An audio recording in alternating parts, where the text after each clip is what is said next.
સત્સંગ શબ્દથી આપણે પરિચિત છીએ. વર્ષોથી આપણે બધા સત્સંગ કરીએ છીએ અને આપણું નામ જ છે સત્સંગી. આપણે બધા સત્સંગીઓ છીએ. મહંત સ્વામી મહારાજે સત્સંગ વિશેષ આપણે સમજી શકીએ, યથાર્થ સમજી શકીએ, સત્સંગનું લક્ષ્ય શું છે અને દીક્ષા શું છે, આ બધી વાતો સ્પષ્ટ કરી. સાથે સાથે એક સંપ્રદાય, એમાં આજ્ઞા અને ઉપાસનાના જેટલા પણ સિદ્ધાંતો છે એ બધા એક જ જગ્યાએ સમાવિષ્ટ હોય એવું કોઈ શાસ્ત્ર હતું નહીં સંપ્રદાયમાં. આ એક વિશેષ પ્રદાન મહંત સ્વામી મહારાજનું એટલા માટે છે કારણ કે બીજા બધા પ્રદાન એની એક આયુ, એક આવરદા હોય છે. દાખલા તરીકે અદ્ભુત ભવ્ય સભા મંડપની અંદર આપણે વિરાજમાન છીએ, પણ આ સભા મંડપની એક આવરદા હશે. 50 વર્ષ, 100 વર્ષ પછી બધું બદલવું પડશે. અહીંયા મંદિર પણ અદ્ભુત વિરાજે છે, એની પણ એક આવરદા હશે.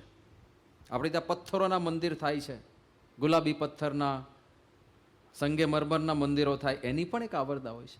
એ પણ 1000 વર્ષે, 2000 વર્ષે એ પણ જર્જરિત થશે.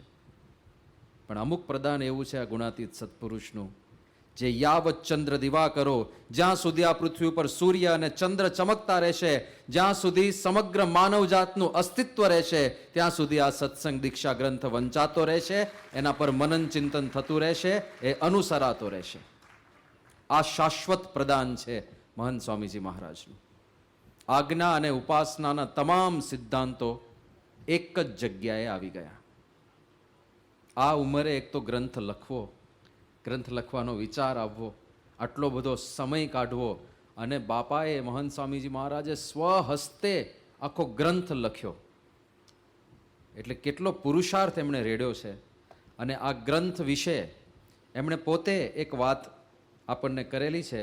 મહંત સ્વામી મહારાજ સત્સંગ દીક્ષા બાબતે એવું કહે છે કે અંતરમાં ઉત્સાહ તો એવો છે, એમના અંતરમાં ઉત્સાહ આ ગ્રંથ લેખનમાં તો દર્શાયો જ છે, પણ સ્વામી લખે છે કે અંતરમાં ઉત્સાહ તો એવો છે કે સત્સંગ દીક્ષા ગ્રંથની આ બધી વાતો ઘરે ઘરે પધરામણી કરી 1 to 1 દરેકને સમજાવું. એમના સંકલ્પો જુઓ, આ ગ્રંથની જે વાતો છે મારે ઘરે ઘરે પધરામણી કરીને બધા હરિભક્તોને સમજાવવી છે. પછી સ્વામી લખે છે પણ ઘણી બધી મર્યાદાને કારણે એ શક્ય નથી. એમની આયુની મર્યાદા છે, આપણી સંખ્યાની મર્યાદા છે. આપણે લાખોની સંખ્યામાં છીએ હરિભક્તો. કેટલા ઘરે પહોંચે મહંત સ્વામી મહારાજ, અને આ ઉંમરે પણ એમને ઉમળકો છે ઘરે ઘરે જવું. ઘણી બધી મર્યાદા છે અને એને કારણે શક્ય નથી.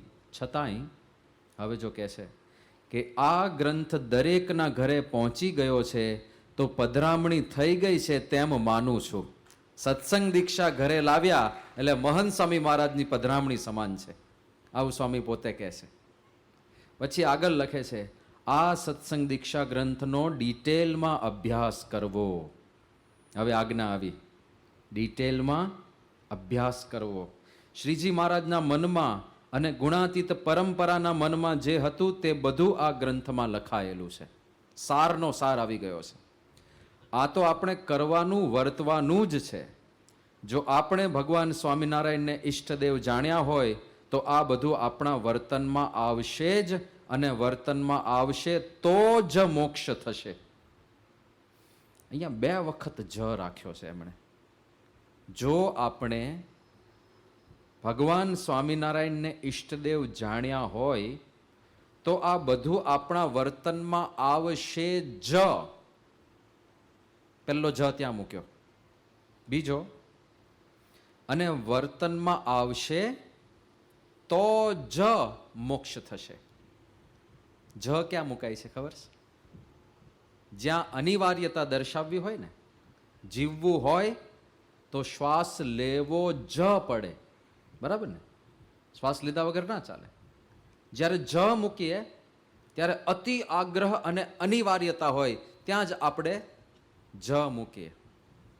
તમે સ્કૂલે જાઓ અને તમારા દીકરાનું એડમિશન કરાવો તો સ્કૂલવાળા કહે કે પહેલાં ફી ભરવી જ પડશે. તમે એક સાથે 6 મહિનાની ફી પછી ભરો એવું નહીં, પહેલાં ભરવી જ પડશે. લગ્નમાં ખબર છે, લગ્નમાં કંકોત્રી છાપી હોય ને તો એક જગ્યાએ ખાલી જગ્યા રાખે કે તમારા પરિવારમાંથી આટલા સભ્યોએ અમારે ત્યાં ભોજન સમારંભમાં આવવું. પછી એમાં સંખ્યા જેવા સંબંધ હોય એ પ્રમાણે લખે. બહુ નિકટના સંબંધ હોય તો સહકુટુંબ, સપરિવાર, અને 100 સંબંધ હોય ખાલી હાય હલોના તો તમારામાંથી એકને જમવા આવવું, એવું લખતા હોય છે ને. પણ આપણે એકડો કર્યો હોય ને તો 5 જણ જમવા આવતા હોય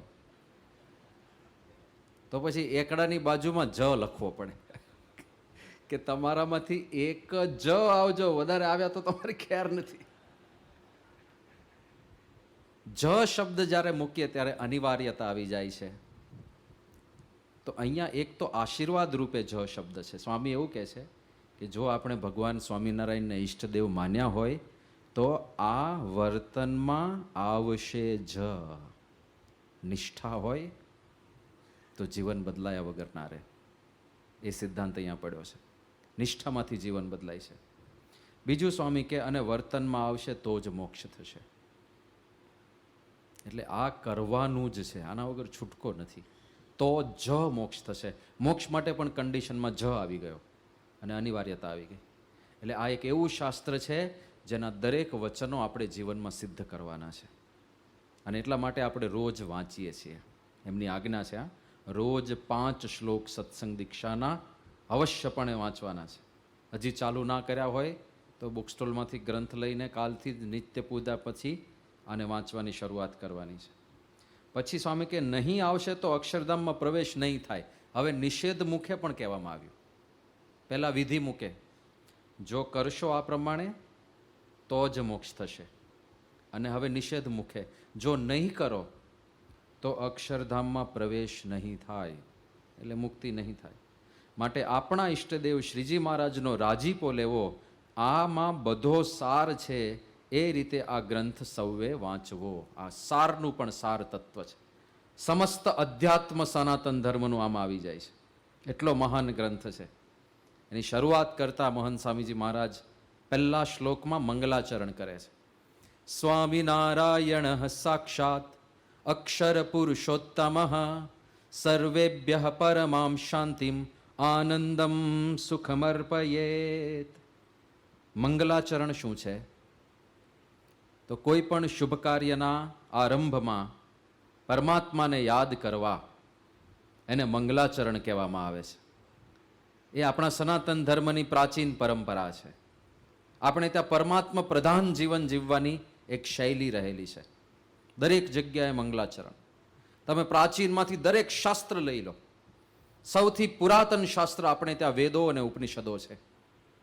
અને વેદો અને ઉપનિષદોમાં દરેકમાં એક એક મંગલાચરણના શ્લોક અવશ્ય હોય. દાખલા તરીકે આપણે એક મંગલાચરણ બધાને આવડતું હશે કદાચ. આપણને ખબર નથી કે ઉપનિષદનો મંત્ર છે, પણ એ મંગલાચરણનો મંત્ર છે. ઓમ સહના ભવતુ સહનૌ ભુનક્તુ સહ વીર્યં કરવાવહે તેજસ્વિનાવધીતમસ્તુ મા વિદ્વિષાવહે. ઓમ શાંતિ શાંતિ શાંતિ. આ કઠોપનિષદનું મંગલાચરણ છે. મંગલમાં ભગવાનને યાદ કરીને એક પ્રાર્થના કરવામાં આવી છે કે હે પ્રભુ, અમે ગુરુ અને શિષ્ય એ સાથે સહના વવતુ અવતુ, અમારા બંનેનું સાથે તમે રક્ષણ કરો હે પ્રભુ. સહનો ભુનક્તુ, અમારા બંનેનું સાથે પોષણ કરો. સહવીર્યં કરવાવહે, અમે પરાક્રમી કાર્યો સાથે મળીને કરીએ. સંપનો સંદેશ છે અને પરમાત્માને યાદ કરીને પ્રાર્થના કરવામાં આવી છે. અહીંયા ભગવાનને યાદ કરીને મહંત સ્વામી મહારાજ એક એવી પ્રાર્થના કરે છે કે સાક્ષાત પરબ્રહ્મ સ્વામિનારાયણ ભગવાન, જે સ્વયં અક્ષર પુરુષોત્તમનું મૂર્તિમાન સ્વરૂપ છે, અક્ષર સહિત પુરુષોત્તમ એવા ભગવાન શ્રી સ્વામિનારાયણ સર્વેભ્ય પરમામ શાંતિમ આનંદમ સુખમ, બધાને પરમ શાંતિ, આનંદ અને સુખ આપે. અહીંયા સાથે સાથે એ પણ રહસ્ય છે કે આ ગ્રંથ જો જીવનમાં ઉતારવામાં આવે તો પરમ શાંતિ, આનંદ અને સુખ મળશે. પણ મંગલાચરણ એ પણ જીવનમાંથી ઘણી બધી જગ્યાએ જોવા મળે છે કે વિલુપ્ત થઈ ગયું છે. આપણા દિવસની શરૂઆત મંગલાચરણથી કરવાની હોય છે, દિવસનો અંત મંગલાચરણથી કરવાનો હોય છે. જોજો, પ્રારંભ મંગલ તો હોય જ છે, પણ ચરમ મંગલ પણ કરવાનું હોય છે, એટલે છેલ્લે પણ મંગલાચરણ. તમે જો આપણા સભાનો શુભારંભ થયો તો શરૂઆતમાં ધૂન પ્રાર્થના થઈ, એ મંગલાચરણ છે. અને સભાના અંતમાં શું બોલાય છે?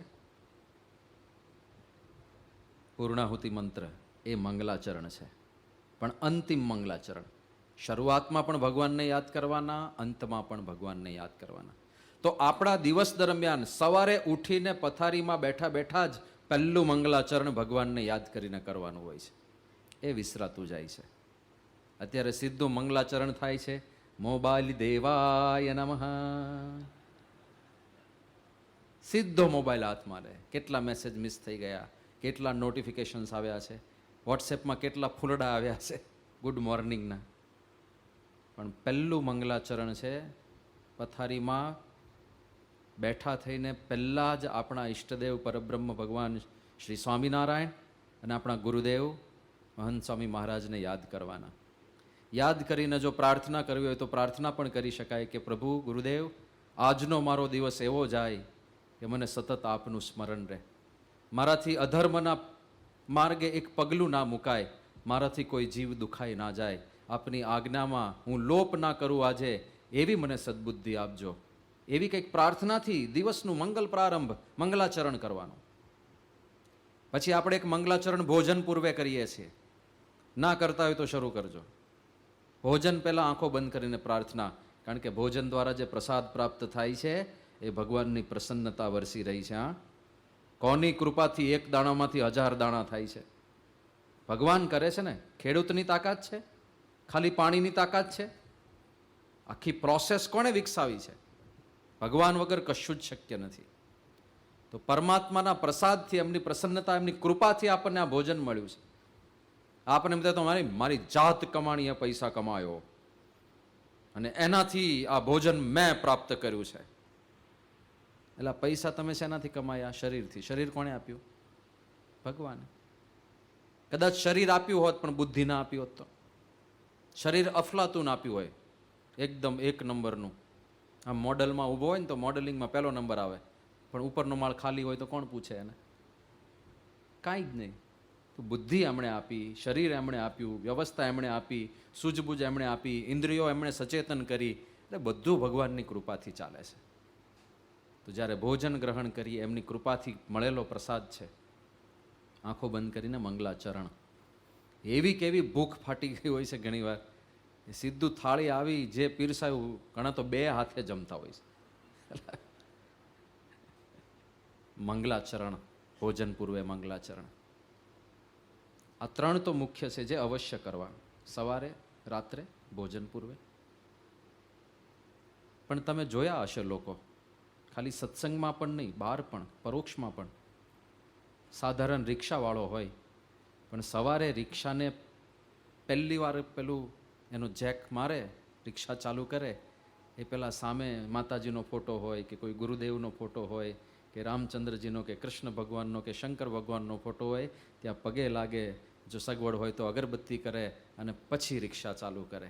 ટ્રકવાળા હોય તો સામે માતાજીનો ફોટો હોય, એને ચૂંદડી થોડી સરખી કરે, શક્ય હોય તો હાર પહેરાવે, અગરબત્તી ફેરવે અને પછી ટ્રક ચાલુ કરે. જોયા છે ને આવા માણસો?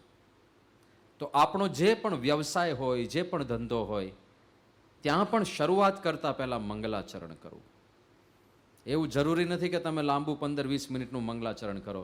હરિ ઓમ સ્વસ્તિ ન ઇન્દ્રો વૃદ્ધશ્રવા સ્વસ્તિ ન હવુખા, એવા બધા મંત્રોથી કરો, એવું કાંઈ જરૂરી નથી. ભગવાનને યાદ કરો એટલે મંગલાચરણ થઈ ગયું. દુકાનનું શટર ખોલતા પહેલા જય સ્વામિનારાયણ બોલીને શટર ખોલો, થઈ ગયું મંગલાચરણ. એટલું જ મંગલાચરણ ને. મંગલાચરણમાં ભગવાન અને સંતને યાદ જ કરવાના હોય છે, પણ એ બધે કરવું, એમને પ્રમુખ રાખવાના છે, એમને મુખ્ય રાખવાના છે. નહીં તો અહંકાર મુખ્ય થઈ જશે, શરીર મુખ્ય થઈ જશે, ધન મુખ્ય થઈ જશે, સંપત્તિ અને માનપાન મુખ્ય થઈ જશે અને ભગવાન ક્યાંય ભૂલાઈ જશે. એટલે દરેક જગ્યાએ મંગલાચરણ એ અવશ્ય કરવાનું છે. આમ તો મોટી મોટી ઇવેન્ટમાં તો આપણી પ્રણાલીમાં જ ગોઠવાઈ ગયું છે. દાખલા તરીકે જન્મ થાય ત્યારે અમુક વિધિ કરતા હોય છે, મંગલાચરણ જ છે. લગ્ન વખતે આખી જે વિધિ કરે છે ને, યજ્ઞ ને ફેરા ના અંતે મંગલાચરણ જ છે. કારણ કે જીવનનો બહુ મહત્વપૂર્ણ ભાગ હવે શરૂ થાય છે. આગળ જતા હવે કાં તો તમારે અતિશય સહન કરવાનું છે, કાં તો અતિશય આનંદ કરવાનો. ખબર નથી કેવું, એ તમે બધાના પોતપોતાના વ્યક્તિગત જુદા જુદા અનુભવ હોય છે. પણ ત્યાં બહુ મંગલાચરણની જરૂર છે કે ભાઈ આ એક જો સવળું પાસું પડશે તો આખું જીવન સુધરી જશે. એટલે ત્યાં જે આખી વિધિ વિધાન આપણે કરીએ છીએ ને, મંગલાચરણ જ છે એક પ્રકારનું. અને જ્યારે અંતિમ સંસ્કાર કરવામાં આવે ત્યારે પણ મંગલા અગ્નિદેવને સમર્પિત કરવામાં આવે છે, એ પણ અંતિમ મંગલાચરણ છે. તો આપણા જીવનના મહત્વપૂર્ણ પાસાઓમાં તો એક પરંપરામાં, એક સંસ્કૃતિમાં જ મંગલાચરણ મૂકી દેવામાં આવ્યું. પણ દૈનિક ક્રિયાઓમાં પણ જ્યાં જ્યાં શક્ય બને, કોઈ વિદ્યાર્થી ભણવા જતો હોય તો અભ્યાસનો શુભારંભ કરતા પહેલા મંગલાચરણ કરો. આ બધા મંગલાચરણ આપણે જો ધીરે ધીરે ઉમેરતા જઈએ તો ભગવાનનું અખંડ અનુસંધાન રાખવાની સુંદર રીત છે આ મંગલાચરણ. અને આપણા સનાતન પરંપરાની પણ આ એક પદ્ધતિ છે.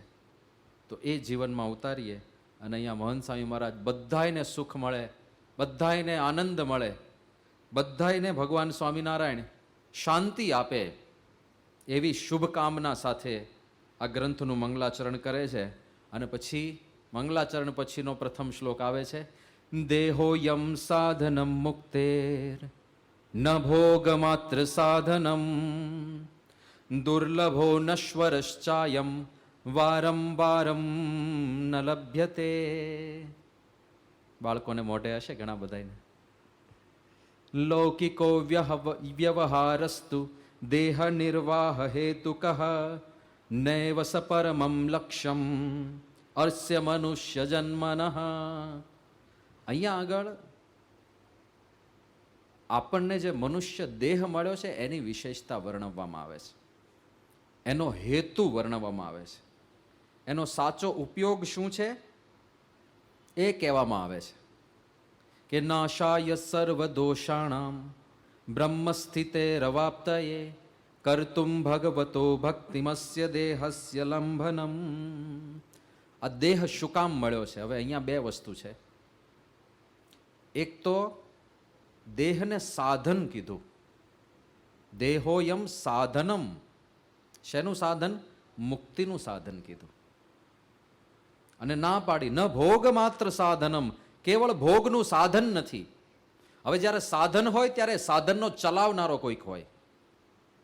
દાખલા તરીકે તલવાર એક સાધન છે, એ સાધનને ચલાવનાર એક યોદ્ધા હોય ને. વેલણ એક સાધન છે અને એ વેલણ રૂપી સાધનને ચલાવનાર યોદ્ધા પણ હશે તમારા ઘરમાં. દરેક સાધનને ચલાવનાર કોઈક યોદ્ધા જોઈએ, દરેક સાધનના કોઈ સંચાલક જોઈએ. તો અહીંયા આત્મજ્ઞાન પણ પડ્યું છે. હવે આગળ સત્સંગનો અર્થ કરવાના છે ભગવાન મહંત સ્વામી મહારાજ કે સત્યસ્ય, કોનો કોનો સંગ? સત્યસ્ય સ્વાત્મનઃ સંગઃ, સત્યસ્ય પરમાત્મનઃ, સત્યસ્ય ચ ગુરોઃ સંગઃ, સચ્છાસ્ત્રાણામ તથૈવ ચ.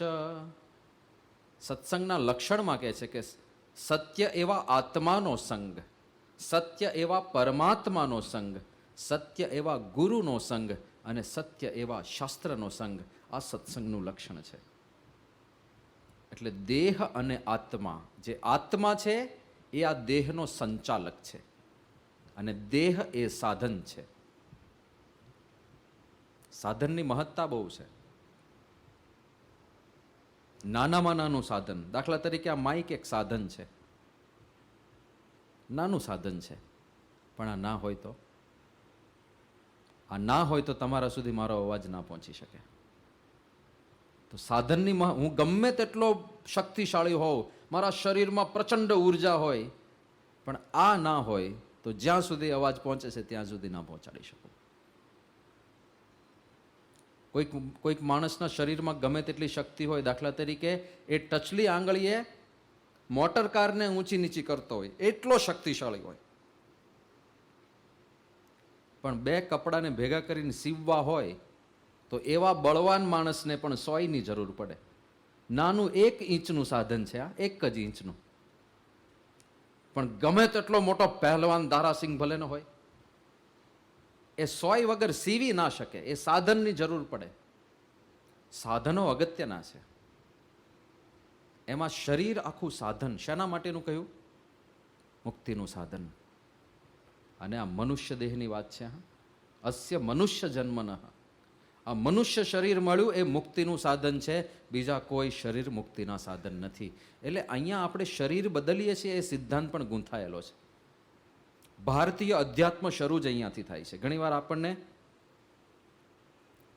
આ બધી વાતો સાંભળી હોય છે પણ વિચાર નથી કરતા ને, એટલે અનુસંધાન નથી રહેતું, એટલી સ્પષ્ટતા નથી રહેતી, એટલી ક્લેરિટી નથી રહેતી.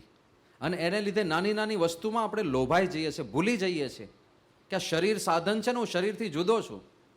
આત્મજ્ઞાનથી જ અધ્યાત્મની શરૂઆત થાય છે. અધ્યાત્મ શબ્દની અંદર જ આત્મા શબ્દ છે. અધ્યાત્મ શબ્દ બન્યો છે શેનાથી? અધિ અને આત્મા, આ બે ભેગા થઈને બન્યું છે અધ્યાત્મ. શબ્દમાં જ આત્મા શબ્દ છે. અને એવું જ અંગ્રેજીમાં પણ થોડું રિફ્લેક્ટ થયું છે. સ્પિરિચ્યુઆલિટી, સ્પિરિચ્યુઆલિટી શબ્દમાં સ્પિરિટ શબ્દ છે, જે ઘણીવાર આત્મા માટે પ્રયોજાય છે અંગ્રેજીમાં, સ્પિરિટ. તો આત્મા એના સ્વીકારથી જ અધ્યાત્મ શરૂ થાય છે. અને દેહથી આત્મા જુદો છે ત્યાંથી જ આપણું આ જે સનાતન જ્ઞાન છે, જે વિશિષ્ટ જ્ઞાન છે, જે વિરલ જ્ઞાન છે, શરૂ થાય છે. બીજા કોઈ ધર્મમાં જે રીતે આપણે આત્માને સમજીએ છીએ એ રીતે નથી સમજી શક્યા લોકો. કેવો છે આત્મા? કૃષ્ણ ભગવાને ગીતામાં કહ્યું, અજો નિત્ય શાશ્વતોયમ પુરાણો ન હન્યતે હન્યમાને શરીરે. અજહ, અજન્મા છે, એ ક્યારેય જન્મ્યો નથી. નિત્ય, શાશ્વત છે, એ ક્યારેય મરતો નથી. શાશ્વતોયમ, ફરીથી એ નિત્ય છે. પુરાણો, બહુ જૂનો છે. જૂનો એટલે અનાદિ છે. ન હન્યતે હન્યમાને શરીરે, શરીરનો નાશ થાય, આત્માનો ક્યારેય નાશ થાય. હવે આ વાતો નથી, આ વાતો નથી ખાલી. એ આપણા અધ્યાત્મમાં બધું ના દેખાય ને એવું બધું બહુ કહી દીધું છે. કોણે જોયો આત્મા? અને નાસ્તિકો તો કહેતા હોય છે કે અહીંથી ગયેલો કયો કહેવા આવ્યો કે હું અહીંયા ગયો. જે ગયો તે, જે ગયા એના કોઈ સમાચાર નથી રે, કોઈ કોઈનું નથી રે, કહેતા હોય છે ને. જે ગયા એના કઈ સમાચાર નથી આવ્યા ક્યારેય. તો પછી તમે on vote basis are you talking about this? કયા આધારે આ બધી વાતો કરો છો? પણ મજાની વાત એ છે કે આજકાલ દુનિયામાં પુનર્જન્મના બધા કિસ્સાઓ, જેમ આ યુટ્યુબનો એક આશીર્વાદ કહેવાય, બાકી અભિશાપ તો ઘણા છે. પણ ઇન્ટરનેટથી જ્યારે દુનિયા નાની થઈ ગઈ ત્યારે આવા બધા કિસ્સાઓ પણ બધા બહાર બહુ આવે છે. પહેલાં પણ આવું હતું કે કોઈ બાળકને એનો ગયો જન્મ યાદ આવતો હોય ને તો એવા કિસ્સાઓ બનેલા, પણ હવે વધારે બહાર આવવા માંડ્યા. જોકે જેને નથી માનવું, ઘુવડ જેવા માણસો કે જે આંખો બંધ કરીને એમ કે સૂર્ય ઉગ્યો નથી, તો એને તો આપણે કાંઈ ના કહી શકીએ. પણ જેની અંદર શ્રદ્ધા તત્વ હોય ને એને પુષ્ટિ મળી જાય કે આપણે જે શાસ્ત્રોમાં શ્રદ્ધા રાખીએ છીએ એના સિદ્ધાંતો સાચા છે, એ બધાયને લાગુ પડે છે. તો આ આત્માની વાત અને પુનર્જન્મની વાત. મનુષ્ય દેહ નથી મળતો એવું કીધું મહાન સાંઈ મહારાજે, એટલે બીજા બધા તો મળી જશે, મનુષ્ય દેહ નહીં મળે. દુર્લભ છે અને નશ્વર છે અને વારે વારે નથી મળતો. 50 જન્મે એકાદ વાર મનુષ્ય આવી જાય, 1000 જન્મે એકાદ વાર મનુષ્ય આવી જાય, જેવા આપણા કર્મ. પણ જો કોઈક અત્યંત ખરાબ સંગ મળી ગયો અને અધમ કક્ષાનું જીવન આપણે જીવ્યા તો કરોડો વર્ષો પછી, કરોડો જન્મો પછી મનુષ્ય જન્મનો વારો આવે. દાખલા તરીકે ઝાડના શરીરમાં ઘૂસી ગયા આપણે, કંઈક એવા પાપ કર્યા છે કે આપણને ભગવાનને ઝાડનો દેહ આપી દીધો. અમુક ઝાડ તો 1000 વર્ષ સુધી ઊભા રહે છે, 5,000 વર્ષ સુધી ઊભા રહે છે. અને મહારાજે એક વાત એવી કરી છે કે પર્વતનો દેહ આવી જાય ક્યારેક, જો અત્યંત અધમ કૃત્યો કર્યા હોય અને કોઈક સાચા સંતનો અત્યંત દ્રોહ કોકે કરી નાખ્યો હોય. હવે સંત તો કોઈના માટે ક્યારેય અશુભ સંકલ્પ નથી કરતા, પણ સાચા સંતનો કોઈ દ્રોહ કરે ને તો ભગવાન ખીજાઈ જાય છે કે તું આખા ગામને હેરાન કરે છે પણ આ સંતને તે હેરાન કર્યા. અને એવા જીવને નાખી દે પર્વતની અંદર. હવે પર્વત જીવંત, એનું શરીર કાંઈ એવું નથી કે હાથ પગ હલાવી શકે ને ડાન્સ કરી શકે ને બોલી શકે, કાંઈ નહીં. એ જળ દશાને પામીને જ્યાં સુધી પૃથ્વીનું અસ્તિત્વ રહે ત્યાં સુધી એ જીવ ત્યાં તડપતો રહે. તો હવે એવા કોઈક પાપ થઈ ગયા આપણાથી, સંગના યોગે કરીને, અણસમજણના યોગે કરીને, અને આવો કંઈક દેહ આવી ગયો તો આખું આ પૃથ્વીનો નાશ થઈ જાય ને ત્યાં સુધી એને નવા દેહની રાહ જોવાની થાય. કેવું થાય આ તો? એટલે આ મનુષ્ય જન્મ મળી ગયો છે, બહુ મોટી વાત છે. પણ પહેલાં તો આ વાતમાં શ્રદ્ધા કે આ સાચું છે, અને પુનર્જન્મના પ્રસંગો બની રહ્યા છે, એનાથી આમાં શ્રદ્ધા વધે છે. 1983માં એક બહુ પ્રખ્યાત કિસ્સો થયેલો. આગ્રા પાસે, આગ્રાથી 13 કિલોમીટર દૂર એક બાધ નામનું ગામ છે, અને એ ગામમાં એક બાળકનો જન્મ થયો. લગભગ 2.5-3 વર્ષે બાળક બોલવાની શરૂઆત કરે. તો એ બાળક બોલવા માંડ્યો ત્યારથી એવું જ બોલતો હતો કે આ મારું ઘર નથી, મારું ઘર તો આગ્રામાં છે, ત્યાં મારા માતા પિતા છે. એનું નામ તોરણસિંહ પાડ્યું હતું બધાએ, અને હુલામણા નામથી ટીટુ કરીને બોલાવતા હતા, ટીટુ સિંહ.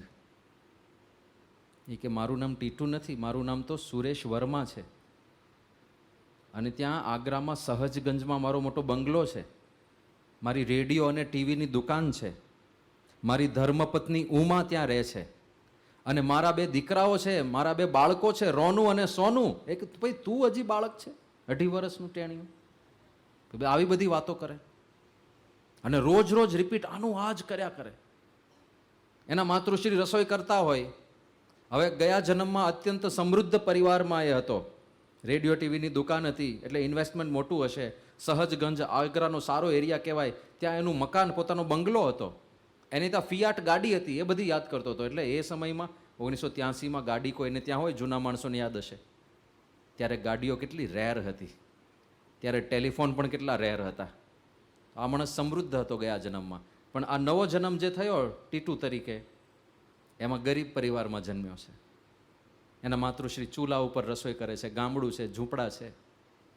તો ચૂલા ઉપર એના માતૃશ્રી રસોઈ કરતા હોય, અને દૂરથી બેઠો બેઠો બોલે કે માતા તું કેમ આ સાડી, જૂની ફાટેલી સાડીઓ પહેરે છે? મારી પત્ની ઉમા તો નવી નક્કોર કડક સાડીઓ પહેરતી હતી. તો એ બધું એ યાદ કર્યા કરે, અને એવું રોજ ચાલ્યું પરિવારમાં.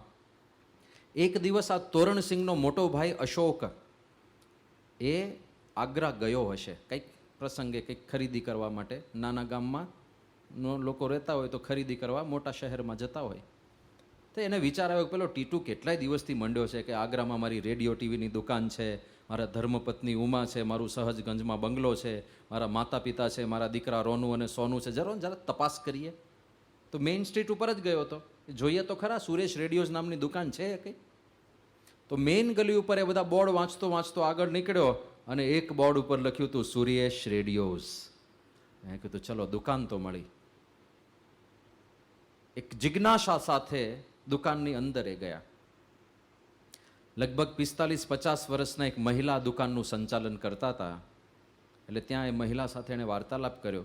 અજાણ્યા થઈને જ કરવો પડે કે આ જે બોર્ડ મારેલું છે સુરેશ રેડિયોઝ, તો જેના નામે આ દુકાન છે એ સુરેશભાઈ મળશે? પેલા બેને કહ્યું કે સુરેશભાઈ તો લગભગ 5-1 વર્ષ પહેલાં એમનું મૃત્યુ થઈ ગયું, અવસાન થઈ ગયું. તો ચલો સુરેશભાઈ તો છે અને મૃત્યુ પણ પામેલા છે. પછી પૂછ્યું કે તો તમે કોણ છો? કે હું એમના ધર્મપત્ની ઉમા. તો ઉમા નામ પણ પેલો સુરેશ આમને જ યાદ કરતો હતો કે મારા ધર્મપત્ની ઉમા છે, કે ઉમા વર્મા, એ પણ સાચું હતું. એટલે પછી તો આને થયું કે હવે આને કહી દઉં. અને પેલા બેને પણ પૂછ્યું પણ તમે આ બધું કેમ પૂછો છો? એટલે આ કે તમારા ઈવડાઈ અમારે ત્યાં પ્રગટ થયા છે, અમને બહુ યાદ કરે છે તમને પાછા. તો પેલા ઉમાને પછી તો ચટપટી જાગે. જિજ્ઞાસા એક એવું તત્વ છે, એમ થાય આવું કંઈક થાય, પ્રગટ થયા હશે, કેટલું યાદ હશે, કઈ કઈ વાતો કરતા હશે. એટલે એને તો પછી બહુ ઉત્કંઠા જાગી કે હું આવું મળું. ઘરે જઈને એના માતા પિતાને, સાસુ સસરાને વાત કરી. કે એક ભાઈ આજે આવ્યા હતા દુકાને, એવું કહેતા હતા કે સુરેશનો પુનર્જન્મ થયો છે અને અહીંયા બાધ નામનું ગામ 12-13 કિલોમીટર દૂર છે. તો એના માતા પિતાની ચટપટી જાગી તો આપણે જઈએ મળવા. બીજે જ દિવસે એમની ગાડી હતી મારુતિ 800. એ ગાડી લઈને એ લોકો સીધા બાધ ગામ ગયા અને સરનામું પૂછતા પૂછતા સુરેશને ત્યાં પહોંચી ગયા. અને જેવા ઘરમાં પ્રવેશ કર્યો, પેલા નાના 3 વર્ષના પેલા ટીટુએ જોયા કે મારા મા બાપ આવ્યા ગયા જન્મના. સીધો દોડીને, હા પહેલી વાર એક અજાણ્યા માણસને મળે છે, સીધો દોડીને પગે ભેટી પડ્યો. આમ પપ્પા આવી ગયા, પપ્પા આવી ગયા, પપ્પા આવી ગયા. હવે નાનો બાળક કોઈ અજાણ્યા માણસને ક્યારેય ભેટે? અજાણ્યા માણસો ઘરે ગયા હોય તો ઉલટાનો એને શરમ લાગે, બીક લાગે, એ માતાના પાલવમાં છુપાઈ જાય. આ તો તમારા નોર્મલ અજાલા માણસોની વાત છે. અમે સંતો ગયા હોય ને અજાણ્યા ઘરે, તો ત્યાંના બાળકો તો એવા ભાગી જાય, એને તો એવું લાગે ને કે આ કોણ વિચિત્ર પ્રાણીઓ આવી ગયા, આવા ભગવામાં ક્યારેય માણસોને જોયા ના હોય એટલે. પણ એકવાર પછી યુઝ ટુ થઈ જાય બાળકો, પછી તો ચાંદલો કરાવવા આવે, પ્રસાદ લેવા આવે ને વાંધો ના આવે. પણ અજાણ્યા માણસોને લગભગ બાળકો આવી રીતે ભેટી ના પડે, પણ તો સીધો ભેટીને બધી વાતો કરવા માંડ્યો જૂની જૂની. અને 5 જ મિનિટ ખાલી એના માતા પિતા સાથે વાતો કરી, જે રીતે વાતો કરી. એના માતા પિતા કે આ અમારો સુરેશ જ છે, બધું જ એને ખબર છે, બધી જૂની જૂની વાતો એ કરે છે. હવે આ બાળકને અમે ક્યારેય જોયો નથી, એણે અમને ક્યારેય જોયા નથી, અમારા ઘરની કોઈ વાત એને ખબર નથી, તો બધું જ કેવી રીતે ખબર હોય? હવે ઉમાને હજુ મનાતું નહોતું. ઘણીવાર આવું ના મનાય, કારણ કે કેમ કે કોઈકે શીખવાડ્યું હશે, કોઈકે અમારા ઘરની CID કરીને બાળકને પઢાવી દીધો હશે, એવા બધા વિચારો ઘણીવાર આવતા હોય છે. જે લોકોને સ્વીકારવું ના હોય ને આ બધું, એ લોકો આવી બધી આર્ગ્યુમેન્ટ્સ કર્યા કરે. એટલે ઉમાને લાગતું હતું કે હજી એને શંકા જતી હતી કે આ ગરીબ ઘર છે, અમે પૈસાવાળા છીએ, આ લોકોને કંઈક સ્વાર્થ હશે, આ છે તે છે, એવા કંઈક વિચારો હશે એના. ઉમાએ પેલા ટીટુને નજીક બોલાયો. એ કે મને મનાતું નથી, કંઈક એવી વાત કર કે જેનાથી મને મનાઈ જાય. અને ત્યારે પેલા ટીટુએ કીધું કે લે, ખબર છે આપણે બે મેળામાં ગયા હતા, અને આપણે મેળામાં ગયા હતા ત્યાં તે મીઠાઈ ખાવાની જીદ પકડી હતી,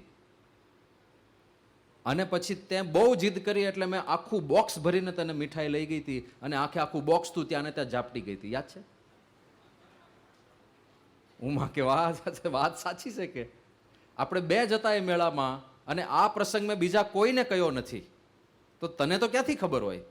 મારી અને સુરેશ વચ્ચે જ આ ઘટના હતી. આવી ઘટના કઈ આનો પ્રચાર થોડો કરે? હું આટલી બધી ખાઉધરી છું ને આટલા બધી મીઠાઈ એક સાથે ઝાપટી ગઈ હતી, એવા એનો કઈ પ્રચાર ના કર્યો હોય કોઈ? કે વાત સાચી. એટલે હવે તો ઉમાને મનાઈ ગયું કે આ સુરેશ જ છે. હવે આ પ્રસંગ એ વખતે બહુ પ્રસિદ્ધ થયો, છાપાઓમાં છપાયો, ઘણા બધા વિડીયો અને ડોક્યુમેન્ટરી ને ન્યૂઝ ચેનલવાળાને પણ આમાં રસ પડ્યો. એ લોકોએ પણ એ વખતે રિલે કરેલું આ એપિસોડ તરીકે, અને ઘણી બધી ડોક્યુમેન્ટરીઝ આના ઉપર બની. એકવાર એક ડોક્યુમેન્ટરીવાળાને વિચાર આવ્યો કે આ છોકરાને લઈ જઈએ આગ્રા. હવે ત્યારે તો સુરેશ લગભગ 6 વર્ષનો થઈ ગયો હતો, 3 વર્ષ પછીની આ ઘટના છે. આ છોકરાને આપણે આગ્રા લઈ જઈએ, એ આગ્રાનો છે તો એને બધું યાદ હોવું જોઈએ. ત્યાં ગાડીમાં બેસાડ્યો, અને એ લોકોએ નક્કી કર્યું કે એની જે દુકાન છે સુરેશ રેડિયોઝ, એ જ રોડ ઉપરથી ગાડી સડસડાટ પસાર કરી દેવાની. જો ખરેખર એને રસ્તાઓ યાદ હશે, એની દુકાન, એનું લોકેશન યાદ હશે, તો જેવી દુકાન પાસ થશે આપણને કહેશે. અને ફૂલ સ્પીડમાં એ રોડ ઉપર ગાડી ચલાવી, અને જેવી સુરેશ રેડિયોઝ દુકાન નીકળી ગઈ, એટલે કે ઊભી રાખો, દુકાન તો જતી રહી, ક્યાં જાવ છો લ્યા? અને ગાડીનો યુટર્ન મરાવ્યો અને દુકાન પાસે ઊભી રાખી કે આ મારી દુકાન છે, જો લખ્યું સુરેશ રેડિયોઝ. છોકરો નીચે ઉતર્યો, 6-1 વર્ષની ઉંમર છે, દુકાનમાં ગયો. હવે 6 વર્ષ અને વચ્ચે 3 વર્ષનો કંઈક ગેપ હતો પુનર્જન્મમાં, કે 1 વર્ષનો ગેપ હતો. એટલે 6-7 વર્ષ પહેલાં એણે આ દુકાન જોયેલી. પછી આ 7-8 વર્ષ પછી એ કંઈક દુકાનમાં એન્ટર થાય છે, તો 7-8 વર્ષમાં દુકાનમાં કંઈક ફેરફાર તો થયા હોય ને. જેવો દુકાનમાં ગયો ને બધા ફેરફાર બોલવા માંડ્યો કે આ પંખો નહોતો, આ પંખો નવો આવી ગયો. પેલો ટીવી સેટ આપણે ત્યાં નહોતા રાખતા, એ તમે નવો મૂક્યો છે. આ ટેબલ હતું ને એ પહેલાં ખૂણામાં આપણે રાખતા હતા, હવે તમે અહીંયા લઈ લીધું છે. દુકાનના બધા ચેન્જીસ બોલવા માંડ્યો. અને એના ધર્મપત્ની ઉમા ત્યાં જ ઊભા હતા કે આ બધી વાત સાચી છે, આટલા ફેરફારો અમે દુકાનમાં આ છેલ્લા 6 વર્ષમાં કર્યા છે. એ પણ સાચું નીકળ્યું. પછી ઘરે ગયો, સહજગંજમાં જેનો મકાન હતો ત્યાં લઈ જવામાં આવ્યો. હજી રોનુ અને સોનુને મળ્યો નથી. આ રોનુ અને સોનુને મળવાનું બાકી છે. આ લોકોએ શું કર્યું? શેરીમાં 10-12 બાળકો રમતા હોય રોનુ અને સોનીની ઉંમરના, એ બધાને ભેગા કર્યા. એ વખતે બાળકો શેરીઓમાં રમતા હતા. એ દ્રશ્ય હવે દુર્લભ થઈ ગયું છે. મોબાઈલમાં રમે છે બધા, શેરીઓમાં રમતા નથી. અને આજે જ કોકે મારા પર કટિંગ મોકલ્યું કે 65% બાળકોને પોતાના મા બાપ કરતાં મોબાઈલ વાલો છે. આ ડેન્જરસ છે. એ વિષય અત્યારે છે નહીં એટલે લેવો નથી આપણે, પણ સાવધાન રહેજો બાળકના હાથમાં મોબાઈલ આપતા પહેલાં. અને હાથમાં આપતા પહેલાં આજુબાજુના વાતાવરણમાં જોવું પડે. બાળકો શીખે છે શેનાથી? જોઈને શીખે, ઓબ્ઝર્વેશનથી શીખે. કઈ વસ્તુ અગત્યની છે એ એને ક્યાંથી ખબર પડે? જોઈને. પહેલાંના બાળકો જોયા હશે તમે કે એ વાંચતા કે લખતા ના શીખ્યો હોય તોય એના પિતા ઓફિસે જાય ને એટલે પગ ઉપર પગ ચડાવીને એના પિતાની સ્ટાઇલમાં છાપું ખોલીને બેસે. એને વાંચતા નથી આવડતું, પણ એને એવું લાગે કે મારા પિતા રોજ કલાક સુધી આમ બેઠા હોય છે તો આમાં કંઈક મજા આવતી હશે, તો જ બેસતા હોય ને. એટલે એ છાપું ખોલીને બેસે, એ જ સ્ટાઇલમાં પગ ઉપર પગ ચડાવીને પિતાની જેમ જ બેઠો હોય. તો અનુકરણ અને જોઈને શીખવું એ બાળકની પ્રકૃતિ છે. હવે તમે આજની આ દુનિયામાં વિચારો. એ વખતે તો એ દિવસમાં એક જ દ્રશ્ય જોતો હતો ક્યારેક કે મારા પપ્પા આ રીતે છાપું વાંચે છે, મારા પપ્પા આ રીતે પાણી પીવે છે, મારા મમ્મી આ રીતે ભોજન જમે છે. ત્યાંથી બધું શીખે. અને આ બધા દ્રશ્યો દિવસમાં 1 કે 2 વખત એને જોવા મળે. આજનો બાળક જે જન્મે છે એ સવારથી સાંજ સુધી એક વસ્તુ કોમન જુએ, પપ્પાના હાથમાં મોબાઈલ અને પપ્પા સતત મોબાઈલમાં જુએ છે. મમ્મીના હાથમાં મોબાઈલ અને મમ્મી મોટે ભાગે મોબાઈલમાં જોતા હોય છે. મોટા ભાઈના હાથમાં મોબાઈલ અને એ પણ મોબાઈલની સામે જ હોય. કાકાના હાથમાં મોબાઈલ અને લગભગ મોબાઈલની સામે તાકી રહે છે. ઘરે કોઈક મહેમાન આવે તો મહેમાનના હાથમાં મોબાઈલ અને મોબાઈલમાં જ મોઢું રાખતા હોય છે. એટલે છોકરાના મનમાં એક વસ્તુ ક્લિયર થઈ જાય કે આ દુનિયામાં સૌથી અગત્યની વસ્તુ કોઈ હોય તો આ મોબાઈલ છે. બધા પાસે નથી, મારા પાસે. બધા પાસે છે, મારા પાસે નથી. અને જોજો તમે, જેવો તમે બાળકને તેડશો અને તમારા ઉપરના ખિસ્સામાં મોબાઈલ હોય તો એની પહેલી આંગળી તમારા મોબાઈલ ઉપર જશે. જાય છે કે નહીં? એનું કારણ આ છે. અને એટલો ભયાનક અને એટલી ખતરનાક રીતે બધી એપ ડિઝાઇન કરવામાં આવે છે. તો જેમ બાળકને, નાના બાળકને તમે ચપ્પુ આપો રમવા માટે, કારણ કે એને વિવેક નથી, એ ગમે ત્યાં ચીરા પાડી દેશે. નાના બાળકના હાથમાં ક્યારેય બ્લેડ આપો, એને ખબર નથી, એ તો આખો લોહી લુહાણ થઈ જશે જાતે જ, ક્યાં છે ચીરા મારશે ખબર નથી પડતી. એમ બાળકના હાથમાં મોબાઈલ નહીં આપતા ભાઈ. એ ક્યાં ચીરા મારશે ખબર નથી. અને અનિવાર્ય થઈ ગયું હોય તો એ શું જોવે છે ને કેવી રીતે વાપરે છે એના પર વોચ રાખજો, કંટ્રોલ રાખજો. નહીં તો ક્યાં આ દુનિયા પહોંચશે અને કેવા સંસ્કાર થશે એ બધું. અત્યારે તો એટલા બધા રિસર્ચ થાય છે આ વિષય ઉપર, પણ આ તો આપણે વચ્ચે એક ફાંટો કાઢ્યો. પણ રોનુ અને સોનુને હજી મળ્યા નહોતા અને વિચાર કર્યો કે એની ઉંમરના લગભગ 12-13 છોકરાને ભેગા કરીને એક લાઇનમાં બેસાડી દીધા અને રેન્ડમલી રોનુ અને સોનુને ઉપાડીને વચ્ચે મૂક્યા. અને પછી આ સુરેશ આપણા ટીટુને બોલાયો અને કીધું કે આમાંથી કોણ રોનુ અને કોણ સોનુ, સ્પેસિફિક કહેવાનું, કે આ જ રોનુ છે અને આ જ સોનુ છે. હવે અજાણ્યા બાળકો અહીંયા બેસાડ્યા હોય 10-15 અને મને એવું પૂછવામાં આવે કે આમાંથી રોહન કોણ? હવે હું થોડો ઓળખતો, મેં ક્યારેય જોયા ના હોય તો. પણ પહેલી વાર પેલો ટીટુ જોવે છે અને વિધિન અ સિંગલ ગ્લાન્સ, એક જ નજર નાખી અને કહી દીધું કે આ રોનુ છે અને આ સોનુ છે. અને એ સાચું નીકળ્યું. છેલ્લો પ્રશ્ન એને પૂછ્યો કે એક વાત કર કે તું મર્યો કેવી રીતે? અને ત્યારે એણે કીધું કે મારી ફિયાટ ગાડી હતી જે મને બહુ ગમતી હતી. એ જ્યારે બહાર નીકળ્યો ને, ઘરની બહાર એના માતા પિતાને મળ્યો ને, પહેલી વાર જ્યારે મળવા ગયા ત્યારે દોડીને સીધો બહાર આવ્યો હતો કે મારી ગાડી લઈને આવ્યા ફિયાટ. પણ ફિયાટને બદલે એણે મારુતિ 800 જોઈ. તો ત્યારે એ કહેતો હતો કે ફિયાટ કેમ ના લાયા? તમને ખબર છે મને ફિયાટ ગમે છે તો મારુતિ લઈને કેમ આવ્યા? તો એના માતા પિતાને આશ્ચર્ય થાય કે આને કેવી રીતે ખબર આપણી ત્યાં ફિયાટ હતી? એ લોકોએ ફિયાટ વેચી દીધી હતી. કારણ કે મર્યો તો આ છોકરો સુરેશ ફિયાટમાં મર્યો તો, એની હત્યા થઈ હતી. એટલે પછી મા બાપે ગાડી વેચી દીધી હતી. એટલે ઘરે લઈને જાય તો મારુતિ લઈને જ જાય ને પછી તો. પણ પછી એણે કીધું કે હું મારી ફિયાટ લઈને ઘરે પહોંચ્યો અને રોજની જેમ મેં હોર્ન વગાડ્યો જેથી ઉમા અંદરથી આવીને દરવાજો ખોલે અને હું ગાડી અંદર લઉં. પણ એ જ વખતે ગલીમાં મારી ગાડી હતી, સામેથી બે મારા મિત્રો ચાલીને આવતા હતા. એકના હાથમાં રિવોલ્વર હતી, એને લમણામાં રિવોલ્વર ધરી, કાચ ખુલ્લો હતો કારણ કે ત્યારે એસી ગાડીઓ નહોતી, લમણામાં રિવોલ્વર ધરી મને ગોળી મારી અને લમણામાં ગોળી વાગવાથી મારું મૃત્યુ થયું. મારા એ મિત્રનું નામ આ હતું અને એણે આવા રંગનો શર્ટ પહેર્યો હતો.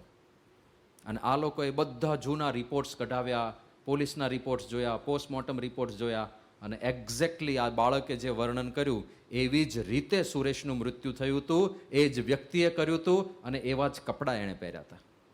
બધું જ સાચું. તો આવા કેટલા બધા પ્રસંગો બને છે.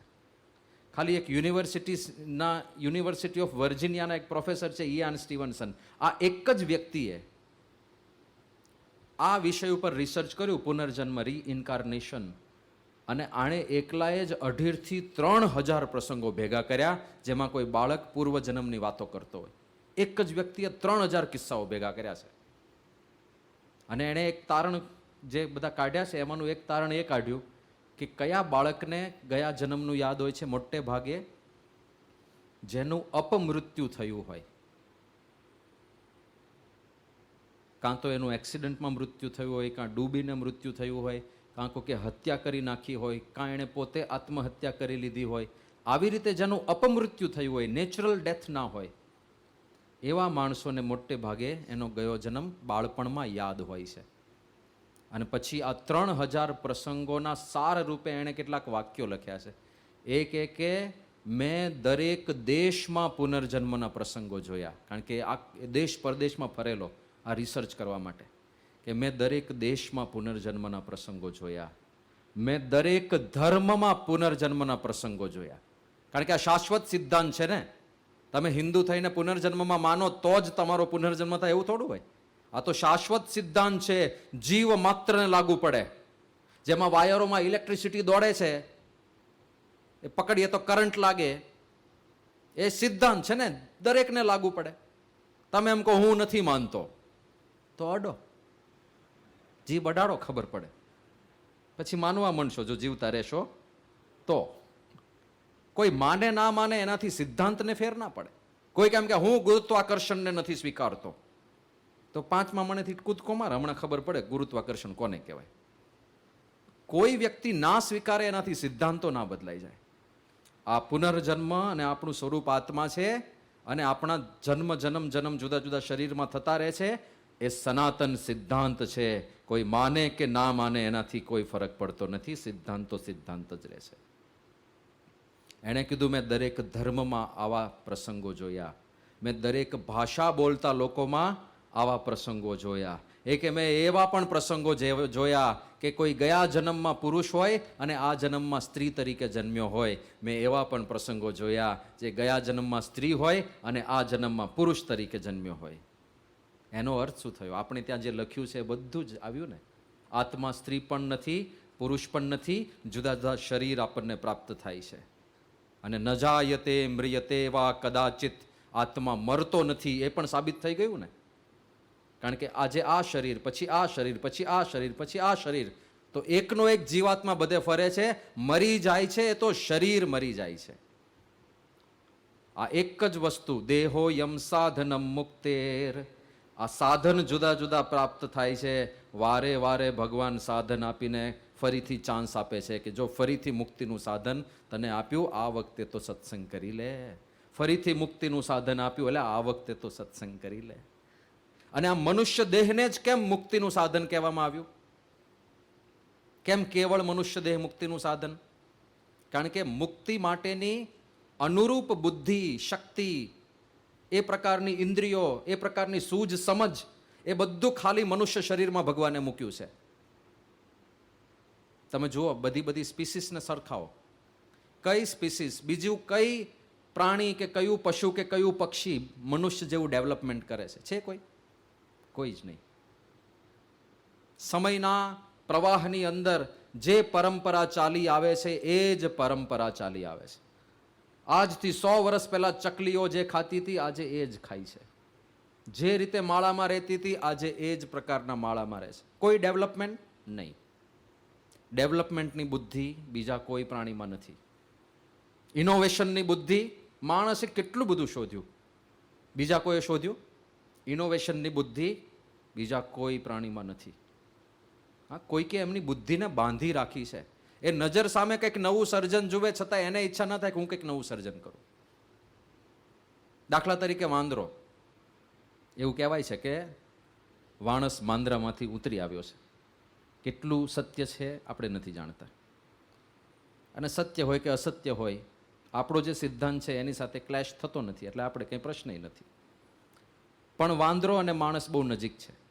શરીર સરખા છે, હાથ પગ સરખા જેવા છે, શરીરની રચના પણ, એનાટોમી પણ લગભગ સરખા જેવી છે. પણ વાંદરાએ જોયું કે આ માણસ મારી સાથે જ વનમાં ફરતો હતો, જંગલમાં રહેતો હતો. પછી આ માણસ ગુફામાં રહેવા ગયો. ઠંડી ગરમી લાગતા હતા એનાથી રક્ષણ માટે. પછી આ માણસ ઝૂંપડીમાં રહેવા માંડ્યો. પછી એણે પાકા મકાનો બાંધ્યા. પછી 2 માળના, 5 માળના, 50 માળના, 100 માળની ઇમારતો બાંધતો થઈ ગયો. એને ઇલેક્ટ્રિસિટી શોધી કાઢી. પંખો એની મેતે ચાલ્યા જ કરે. એસી આવી ગયા, લાઇટો આવી ગઈ. અગ્નિ પ્રગટ કરતા શીખી ગયો માણસ. રસોઈ બનાવવા માંડ્યો. રસોઈમાંથી જુદા જુદા સ્વાદ લેવા માંડ્યો. મરી મસાલા, તેજાના વઘાર, MDH મસાલે, કેટલું બધું મસાલેદાર બનાવવા માંડ્યો. એ પણ જોવે છે વાંદરો. માણસે તો કમાલ કરી. એણે જોયું કે માણસે ચક્રની શોધ કરી. સાયકલ બનાવી, રથ બનાવ્યા, ગાડા બનાવ્યા, 4 વ્હીલ કાર બનાવી. કારમાં પણ એસી ફિટ કર્યા. અરે જમીન ઉપર લિમિટેશન હતી, ઉડવા માંડ્યો. હેલિકોપ્ટર શોધ્યા, એરોપ્લેન શોધ્યા, સ્પેસ સુધી પહોંચી ગયો અંતરિક્ષમાં માણસ. આટલું બધું ડેવલપમેન્ટ વાંદરો જુએ છે, નજર સામે જુએ છે. ત્યાં ચરોતરમાં વાંદરાઓ આજે પણ છાપરે છાપરે હોય છે. તો છાપરા બેઠા બેઠા એ જુએ છે કે આ માણસે નાનપણ પાયાથી આખું મકાન બનાવ્યું. એની નજર સામે જ બન્યું હોય.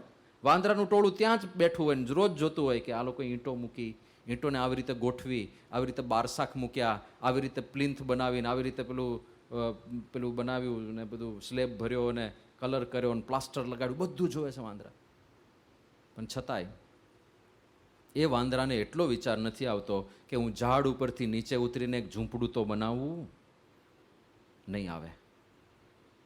નજર સામે બધું જોવે છે તોય નહીં આવે.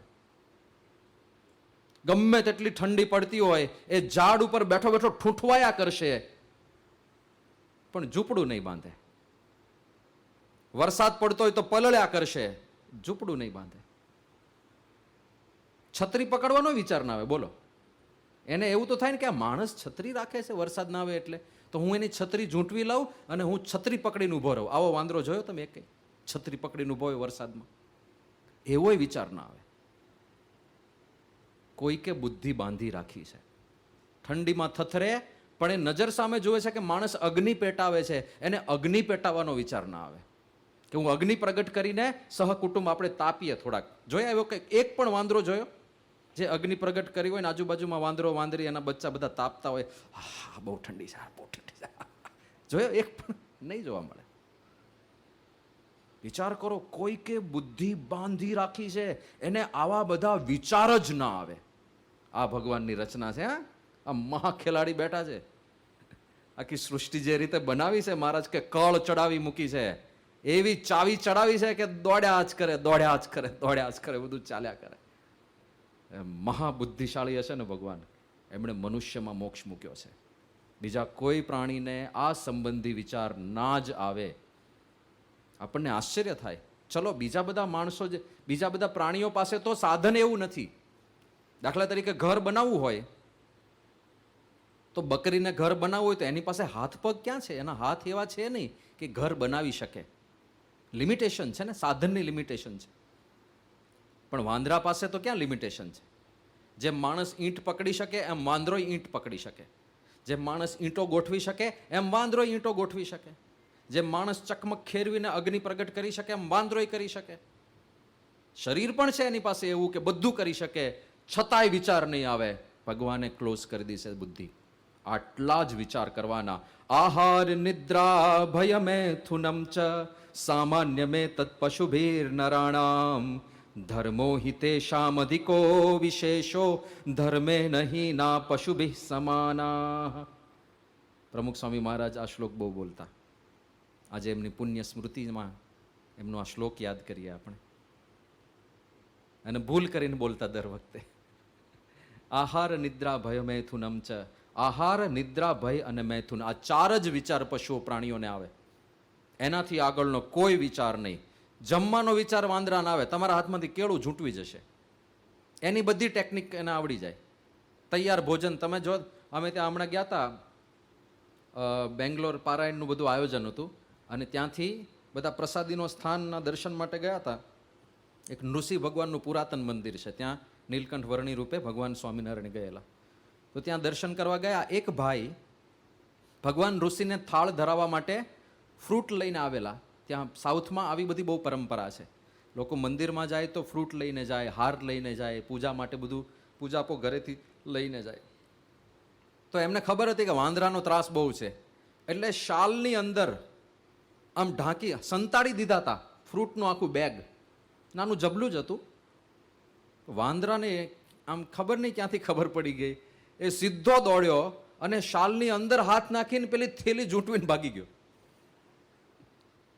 તો એ બધી એને ખબર પડી જાય ક્યાંથી આહાર ચોરી લેવો, ક્યાંથી ઝપટ મારીને ખાવાનું લઈ લેવું. આહારના વિચાર એને આવે, નિદ્રાના વિચાર આવે, સૂઈ જાય. ભય એને પણ લાગે, તમે પથ્થર હાથમાં લો તો ભાગી જાય.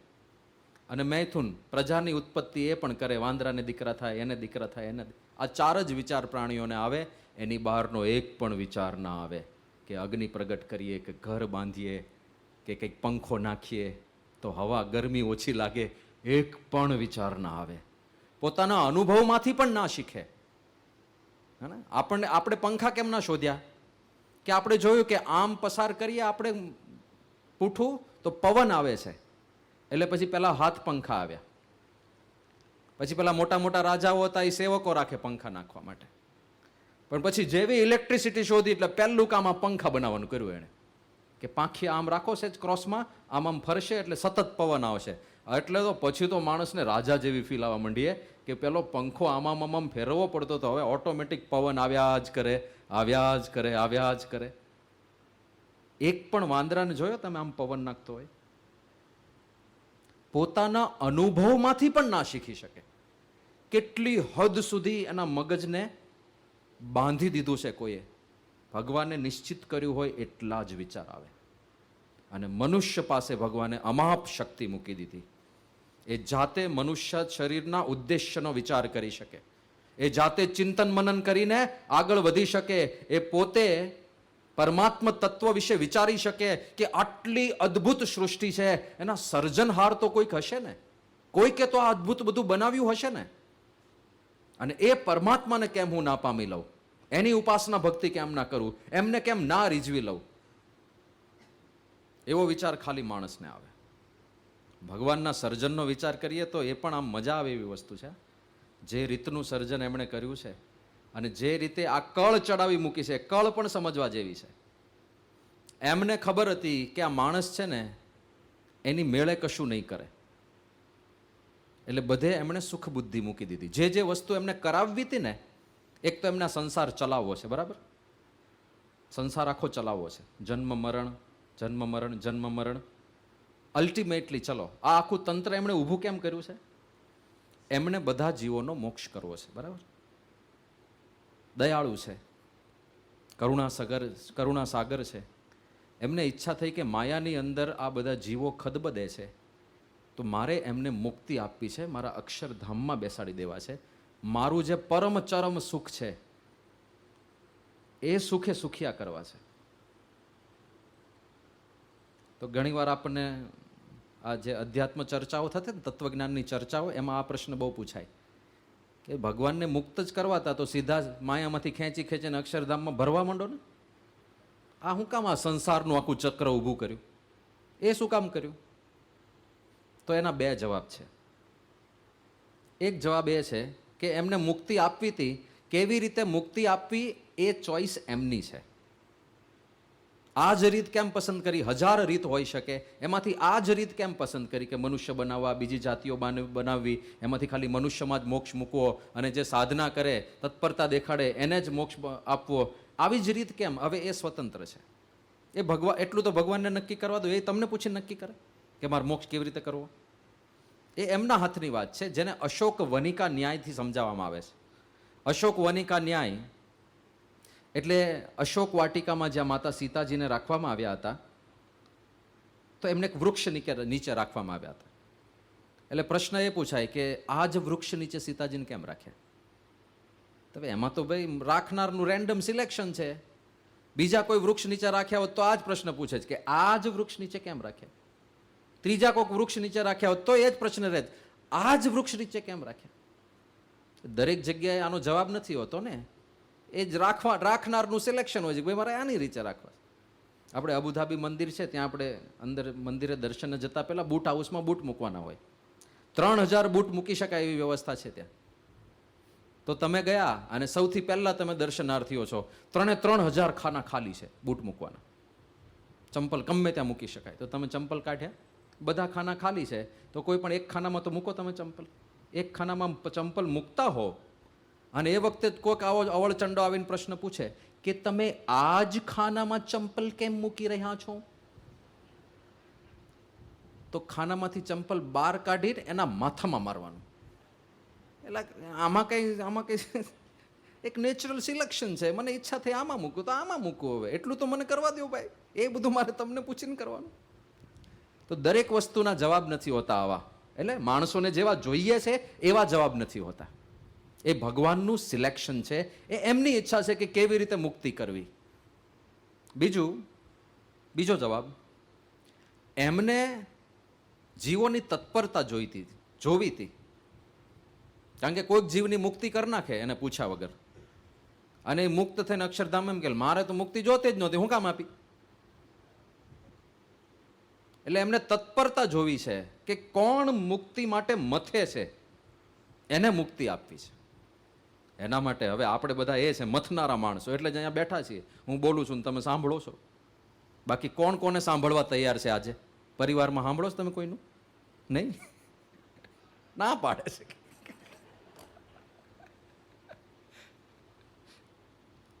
ભગવાનને તત્પરતા જોવી છે કે તત્પરતા કોની છે, અને તત્પરતાની ખબર પડે એ પ્રકારની બુદ્ધિને પ્રતિભા ખાલી મનુષ્ય યોનિમાં મૂકી, અને બીજી બધી યોનિને ભગવાને કેવળ કર્મ ભોગ માટે મૂકી.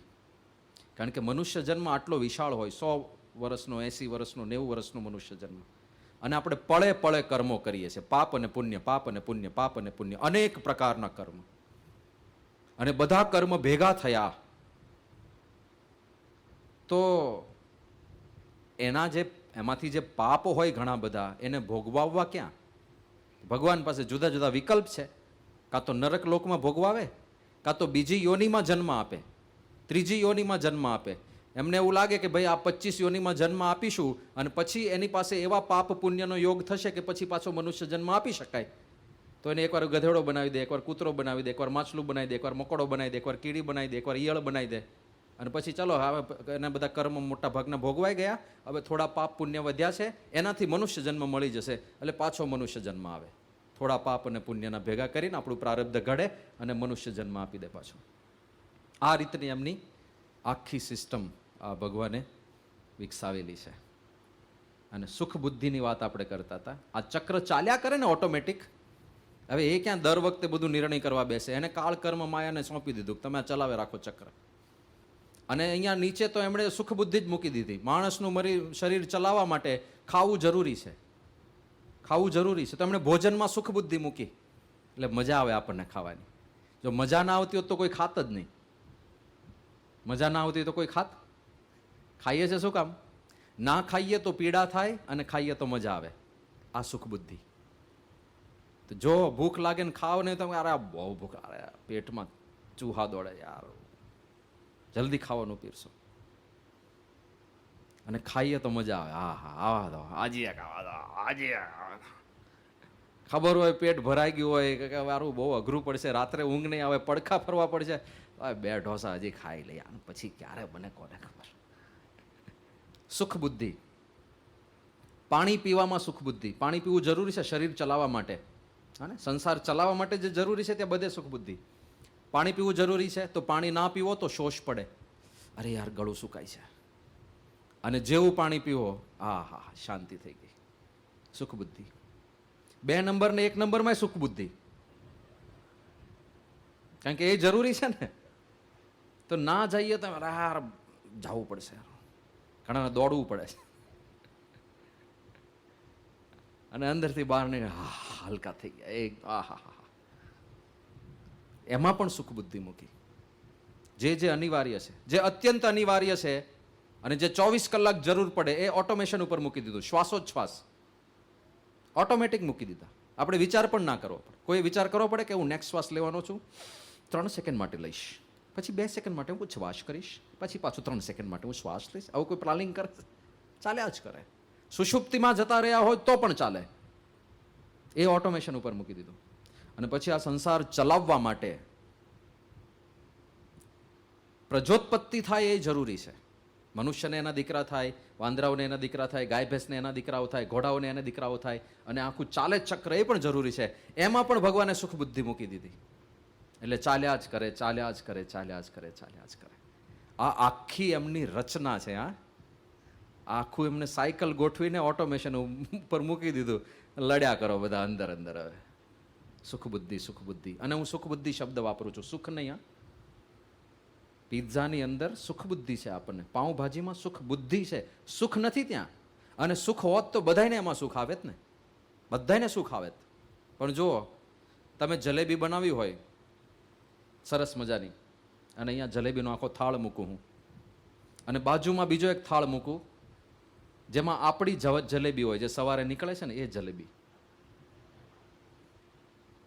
પછી ભૂંડને બોલાવવામાં આવે, અને ભૂંડને આ બેમાંથી સિલેક્શન કરવામાં આવે, તો ભૂંડ ક્યાં જશે? કઈ જલેબીમાં જશે? ભગવાને એની સુખ બુદ્ધિ ત્યાં મૂકી છે. એને એમાં જ પિઝાનું ને પાઉંભાજીનો બધો સ્વાદ એને એમાં જ આવે છે, એને મજા આવે છે. એક સરસ મજાનો એસી રૂમ બનાવ્યો હોય, ક્લીન, એક રજકણ પણ તમને ના મળે એટલો ક્લીન, એકદમ ક્લીન સોફા સેટ હોય, સરસ મજાનું ઇન્ટિરિયર કર્યું હોય, બધા મેચિંગ કાર્પેટ, મેચિંગ કલર, સોફાના ફેબ્રિક પણ મેચિંગ હોય, અને ઉપર ઇન્ટિરિયર ડિઝાઇન કર્યું હોય, ને સરસ મજાનું સીલિંગ બનાવ્યું હોય, અને જુદી જુદી લાઇટો મૂકી હોય, અને પરફ્યુમની સુગંધ આવતી હોય ચારે બાજુ. એવો એક રૂમ હોય, એમાં ભૂંડને છોડવામાં આવે, અને બાજુમાં ગટરનું પાણી, ચારે બાજુ ગંદકી, અને બધાને વિષ્ઠાન બધું તણાઈને જતું હોય, એ હોય તો ભૂંડ કયું સિલેક્ટ કરશે? ગટર. એમાં સુખ બુદ્ધિ મૂકી દીધી ભગવાન.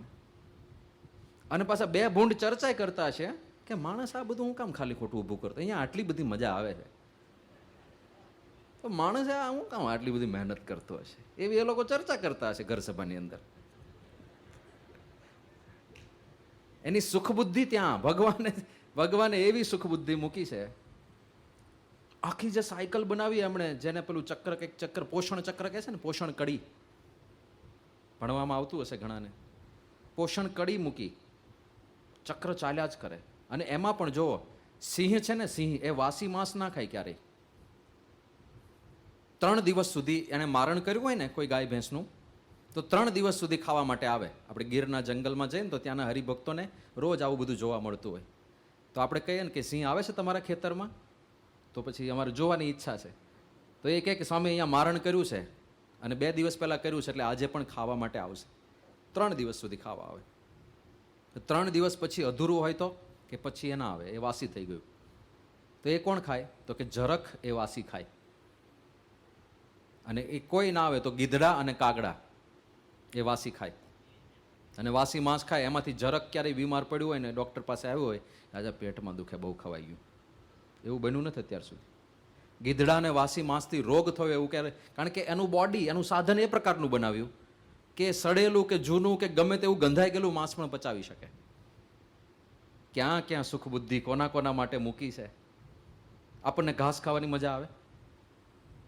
આવે મજા? સૂકું ને લીલું એના કંઈ ભેદ લાગે? કે લીલામાં વધારે સ્વાદ આવે ને સૂકામાં બહુ મજા ના આવે? એવું જોયું ક્યારે? ગાયને ઘાસમાં સુખ બુદ્ધિ મૂકી, બોલો. એ ઘાસ પાછળ દોડે. ઘાસ ભરેલો ટ્રક જોતો હોય તો ત્યાં માથું નાખે રસ્તા ઉપર. એને એમાં સુખ બુદ્ધિ મૂકી દીધી. પણ સિંહને એમાં સુખ બુદ્ધિ ના મૂકી તો સિંહ લીલા લીલા ઘાસ ઉપર દોડ્યા કરે પણ ક્યારેય ખડ ખાય નહીં. કોની સુખ બુદ્ધિ ક્યાં મૂકવી એ બધો એમનો માસ્ટર પ્લાન. કેવા ખેલાડી છે વિચાર કરો. હવે આ દ્રષ્ટિથી જોજો ક્યારેક આ દ્રશ્ય, આ વિચારજો સૃષ્ટિ, ભગવાનની રચના કેવી છે. અને પછી ભગવાને કીધું કે આ મનુષ્ય શરીરમાં મુક્તિ થાય છે અને મુક્તિ જોઈતી હોય તો તત્પરતા મોક્ષની. અને સૌથી મોટી વાત તો મોક્ષ માટે એવા સાચા સંત મેળવવા જે પોતે આ માર્ગના અનુભવી હોય, જેને આ મોક્ષ માર્ગની બધી સાધનાઓની ખબર હોય. અને આપણે એ ભાગ્યશાળી જીવો જેને મહંત સ્વામી મહારાજ જેવા ગુરુ મળી ગયા, એવા સાચા સંત મળી ગયા. અને એમની આજ્ઞા અને ઉપાસનાનો આ ગ્રંથ છે. એ કહે છે કે આ રસ્તે ચાલો તો મુક્તિ થાય. પણ આ બધું આપણે સમજવાનું છે. આ બધું સમજણનો ભાગ છે. આત્મજ્ઞાન, ત્યાંથી અધ્યાત્મની શરૂઆત થાય છે. અને રોજ આત્માનો વિચાર કરવા માટે જ આપણને એક મંત્ર આપ્યો છે, ઓમ અક્ષરમહમ પુરુષોત્તમ દાસોસ્મી. રોજ આ વિચાર કરવાનો છે કે હું શરીરથી જુદો છું, શરીરથી ભિન્ન છું. હું આ શરીર નથી, આ દેહ નથી, દેહ સાધન છે. દેહમાં હું રહું છું. જેમ ગાડીને ડ્રાઈવર જુદા છે, એમાં શરીર અને હું જુદા છીએ. કેવલ જુદા છીએ એમ નહીં, વિલક્ષણ છીએ. શરીર નાશવંત છે, હું અવિનાશી છું. શરીર મર્ત્ય છે, હું અજર અને અમર છું. શરીર ઘરડું થાય છે, વિકારી છે, હું અવિકારી છું. હું ક્યારેય ઘરડો થતો નથી. શરીર અજ્ઞાન રૂપ છે, હું જ્ઞાન રૂપ છું. શરીર જડ છે, હું ચૈતન્ય છું. શરીર તો લાકડા જેવું જડ જ છે, ચેતના તો આત્માની છે. અને જેને જેને અંતિમ સંસ્કાર કર્યા હશે, ડેડ બોડી પેલા ઠાઠડી સાથે બાંધી હશે, એને અનુભવ હશે કેવું લાકડા જેવું શરીર થઈ જાય. એકવાર ચેતના નીકળી ગઈ અંદરથી, જીવાત્મા નીકળી ગયો, પછી જડ જેવું શરીર થઈ જાય તત્કાળ. Within a fraction of second તમે ત્યાં જઈને એનો હાથ હલાવો તો એ હાથ તમને વિચિત્ર લાગે. જીવંત વ્યક્તિના હાથને અડો અને મરદાના હાથને અડો, કંઈક જુદો જ અનુભવ થાય. ચેતના નીકળી ગઈ. તો જીવાત્મા અને આપણું શરીર બંને જુદા છે. આ જ્ઞાનથી જો પ્રારંભ કરીએ અને આનું અનુસંધાન જો રહે તો એની આપણા જીવનમાં શું અસર થાય છે. આ આત્મજ્ઞાન એક એવી વસ્તુ છે કે આત્મજ્ઞાન જો આપણે અનુસંધાન એનું રાખી શકીએ તો આ શરીર સંબંધી કોઈ દુઃખ આપણને અડે નહીં. દુઃખ માત્ર આપણે આપણી જાતને શરીર માનીને બેસીએ છીએ ને એ જ છે. અને રોજ એનું પાછું રિવિઝન થાય છે. રોજ આપણા નામથી આપણને બોલાવવામાં, એ દિલીપ એટલે આપણે જ જોઈએ. પણ યાદ રાખવાનું, એવું નહીં કરતા તોય પાછા પ્રશ્ન થશે. એ દિલીપ તો સામું જ નહીં જોવાનું. એ દિલીપના શરીર તો હા તો બરાબર છે, હું દિલીપનું શરીર છું, હું ક્યાં દિલીપ છું. એવું બધું વ્યવહારમાં નથી લાવવાનું. એ વિવેક આપણે પછી જોઈશું.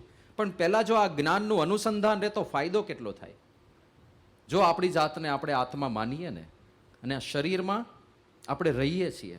આમ તો બધું લખાઈ ગયું કીર્તનોમાં, બધા ગાતા હોય છે, પણ આના ઉપર વિચાર નથી કરતા કે જીવ શાને ફરે છે ગુમાનમાં, તારે રેવું ભાડાના મકાનમાં.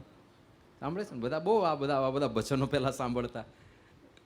હે જાણે એનું મકાન કર્યા રંગને રોગાન, કે જાણે એનું મકાન કર્યા રંગને રોગાન, જાણે લીધું છે કાયમ વેચાણમાં, તારે રેવું ભાડાના મકાનમાં.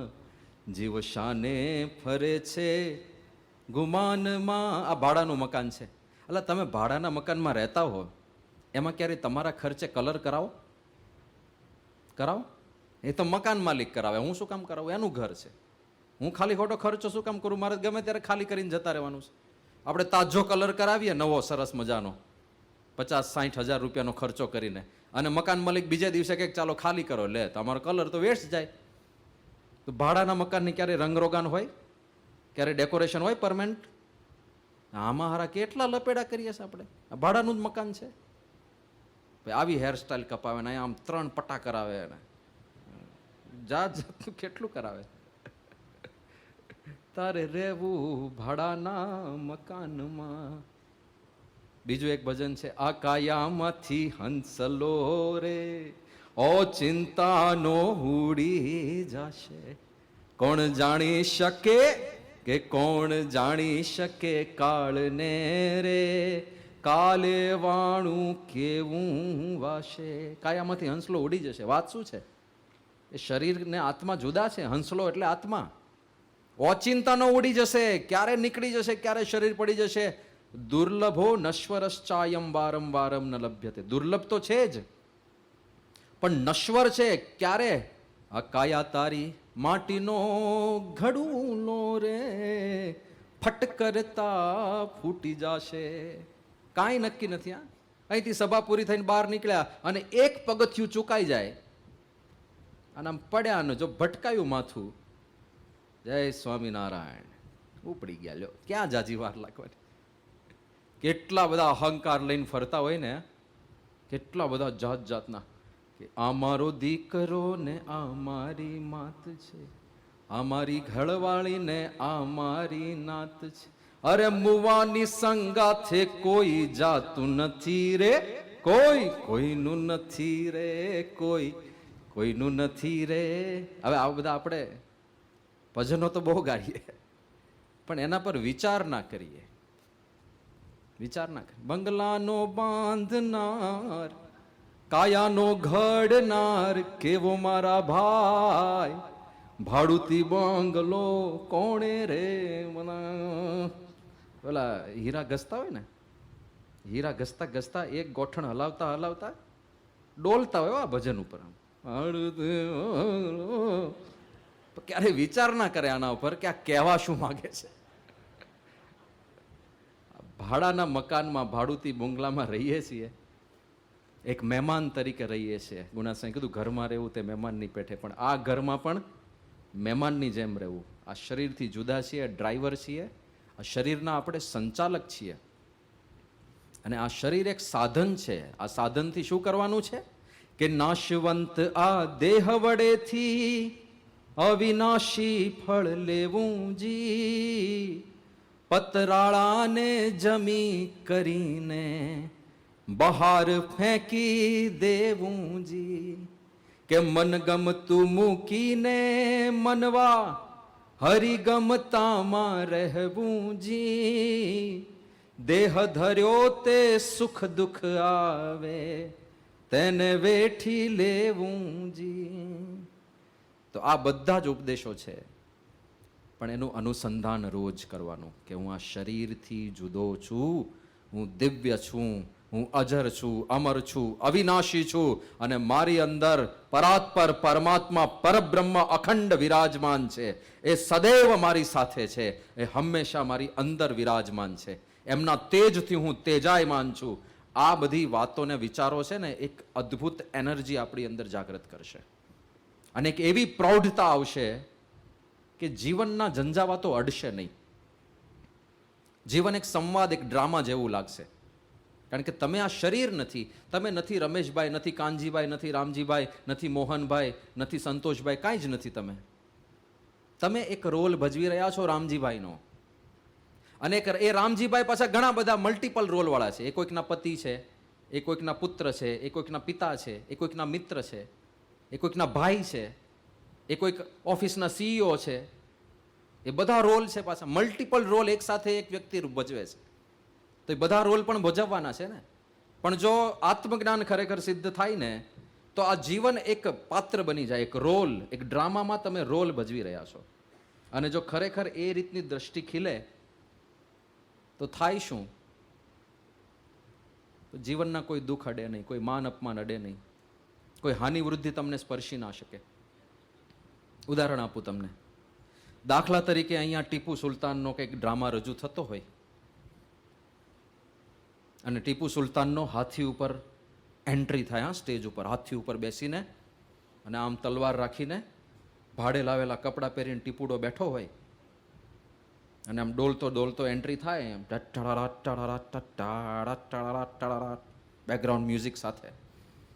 અને આ બાજુ બધા સૈનિકો ગોઠવાઈને ઊભા હોય ને બધા કે સોને કી જડીરૂ બેગી મશાલ જરિયાન કે જારા મોડી રાજાધિરાજ ટીપુ સુલતાનને ઘણી ખમ્મા એમ કરીને બધા દંડવટ કરતા હોય, બધા પુષ્પો પધરાવતા હોય, બધા હાથ જોડતા હોય, બધા વંદન કરતા હોય. અને એ વખતે પેલો હાથી ઉપર જે એક્ટર બેઠો હોય એને એવું થઈ જાય કે આ બધા મને નમે છે, આ બધા મને માન આપે છે, આ મારો સત્કાર કરે છે અને હું મોટો રાજા થઈ ગયો, એવો એક ક્ષણ માટે પણ એને વિચાર આવે નહીં. એને ખબર છે કે હું તો રોલ ભજવું છું, હું નથી બાપા ટીપુ સુલતાન. અને આ લોકો કાંઈ મને નથી પૂછતા, એ એમના રોલ ભજવે છે, એને મારે યારે કાંઈ લેવા દેવા નથી. અને આ રોલ ભજવો, એના 500 રૂપિયા મળશે, એ લઈને ઘરે જાય ત્યારે બધા પેટ પૂજા કરશે, અને ઘરે ચોકડી તૂટી ગઈ છે એ રિપેર કરાવવાના ખર્ચા નથી મારી પાસે, હું રાજા રાજા. તો એને ક્યારેય એવું નહીં લાગે કે હું બહુ મોટો રાજા થઈ ગયો. એને ખબર છે હું રોલ ભજવું છું, હું ટીપુ સુલતાન નથી. અહંકાર જતો રહે. હા, જો આત્મા રૂપે મનાય, હું મોટો CEO ને, હું ગામનો સરપંચ ને, હું મહાબુદ્ધિશાળી ને, આ મારો બંગલો ને. શું છે ભાઈ? રોલ ભજવો છો. તમારું ક્યાંથી થઈ ગયું? રોલ છે, રોલ. એક દિવસ પૂરું થઈ જવાનું છે, કશું જ તમારું નથી. આ ટીપુ સુલતાનનું શરીર જ તમારું નથી, એ પણ એક રોલ છે. તો એની સાથે સંબંધ કઈ વસ્તુ તમારી છે? તો અહંકાર ના આવે કોઈ વસ્તુનો. આવડત પણ શરીર સાથે જોડાયેલી છે. આ શરીર ભગવાને એવું આપ્યું છે કે જેમાં આવડત છે. આવતું શરીર કર્મ પ્રમાણે એવું પણ મળે કે જેમાં કોઈ આવડત ના હોય. શક્ય છે. તો કઈ આવડતનું અભિમાન રાખશો? કઈ બુદ્ધિનું અભિમાન રાખશો? આ શરીર ભગવાને બુદ્ધિશાળી આપ્યું હોય, શક્ય છે આવતું શરીર સંપૂર્ણ મંદ બુદ્ધિવાળું આપી દે, જો એવા કર્મ કર્યા હોય તો કયા શરીરનો, કઈ બુદ્ધિનો અભિમાન રાખશો? કોઈ અભિમાન ના રહે જો આત્મજ્ઞાન આવે તો. હવે ટીપુ સુલતાનની સ્ટોરી આગળ વધારીએ. દાખલા તરીકે ટીપુ સુલતાનના ધર્મપત્નીનું મૃત્યુ થયું હોય એવો પ્લોટ હોય નાટકની અંદર,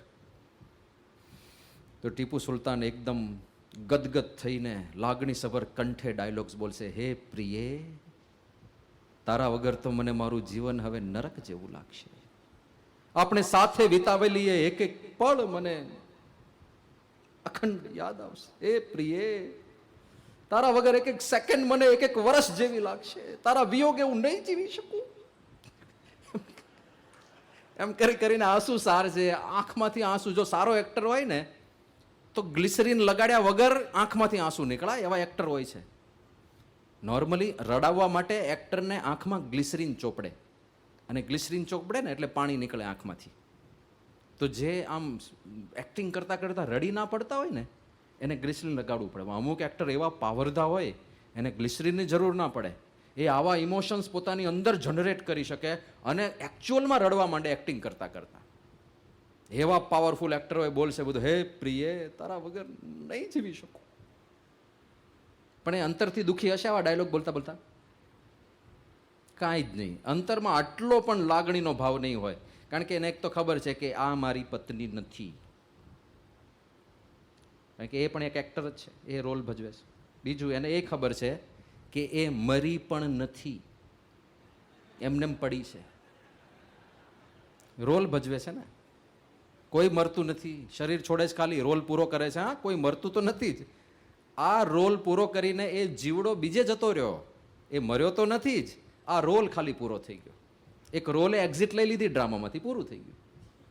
તો એને એ ખબર છે કે આ મરી પણ નથી. ત્રીજું, એને એ ખબર છે કે આ મારી જેમ 500 રૂપિયા વાળી જ છે પાછી.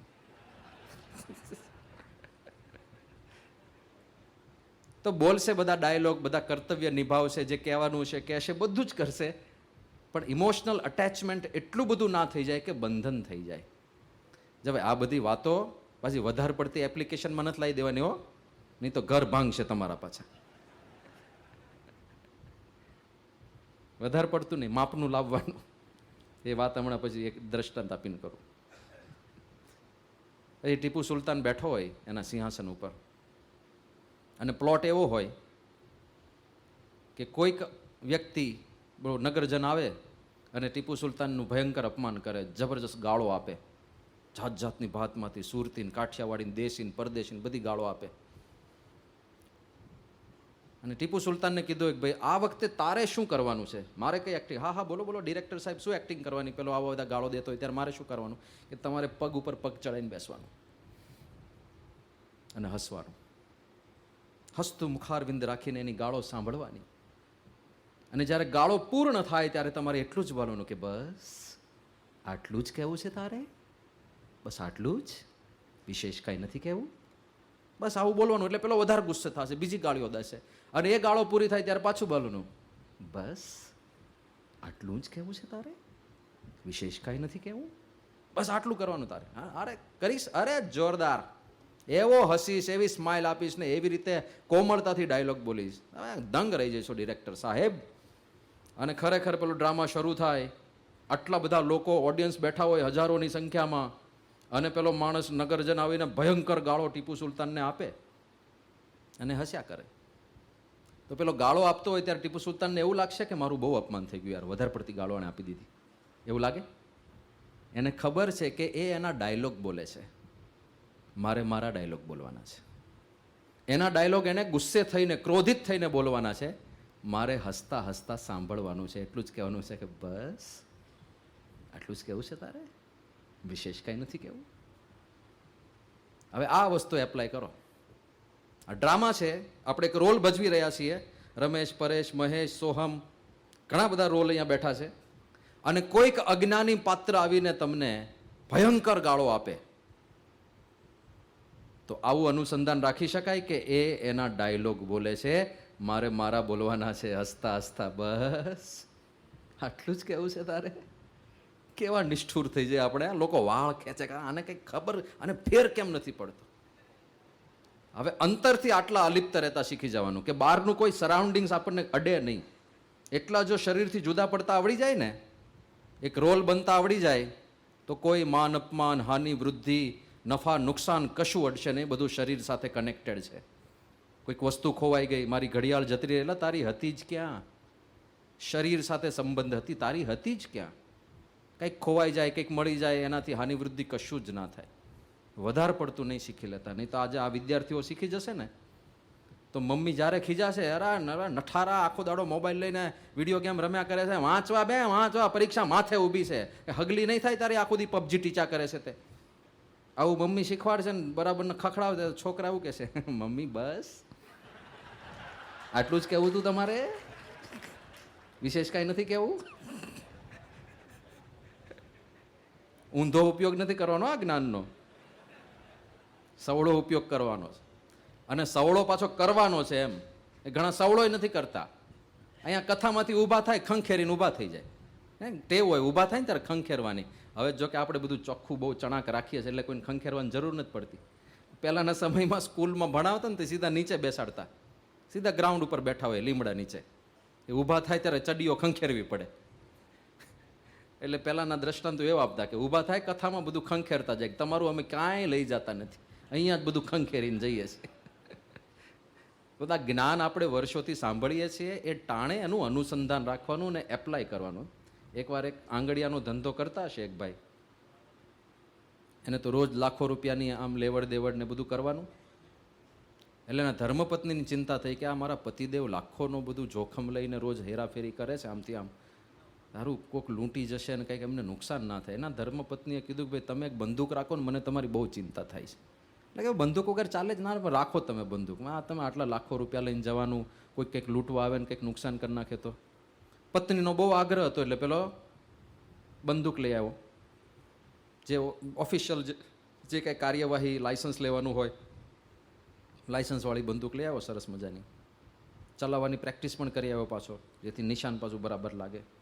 એ બધું તૈયાર રાખતો. તમે એક દિવસ ઘરે આવ્યો, એકદમ ચહેરા પરનું નૂર ઉડી ગયેલું ને કોઈ કે 4 દિવસની જૂની વાસી ઉતરેલી કઢી પાઈ દીધી હોય એવું મોઢું થઈ ગયું.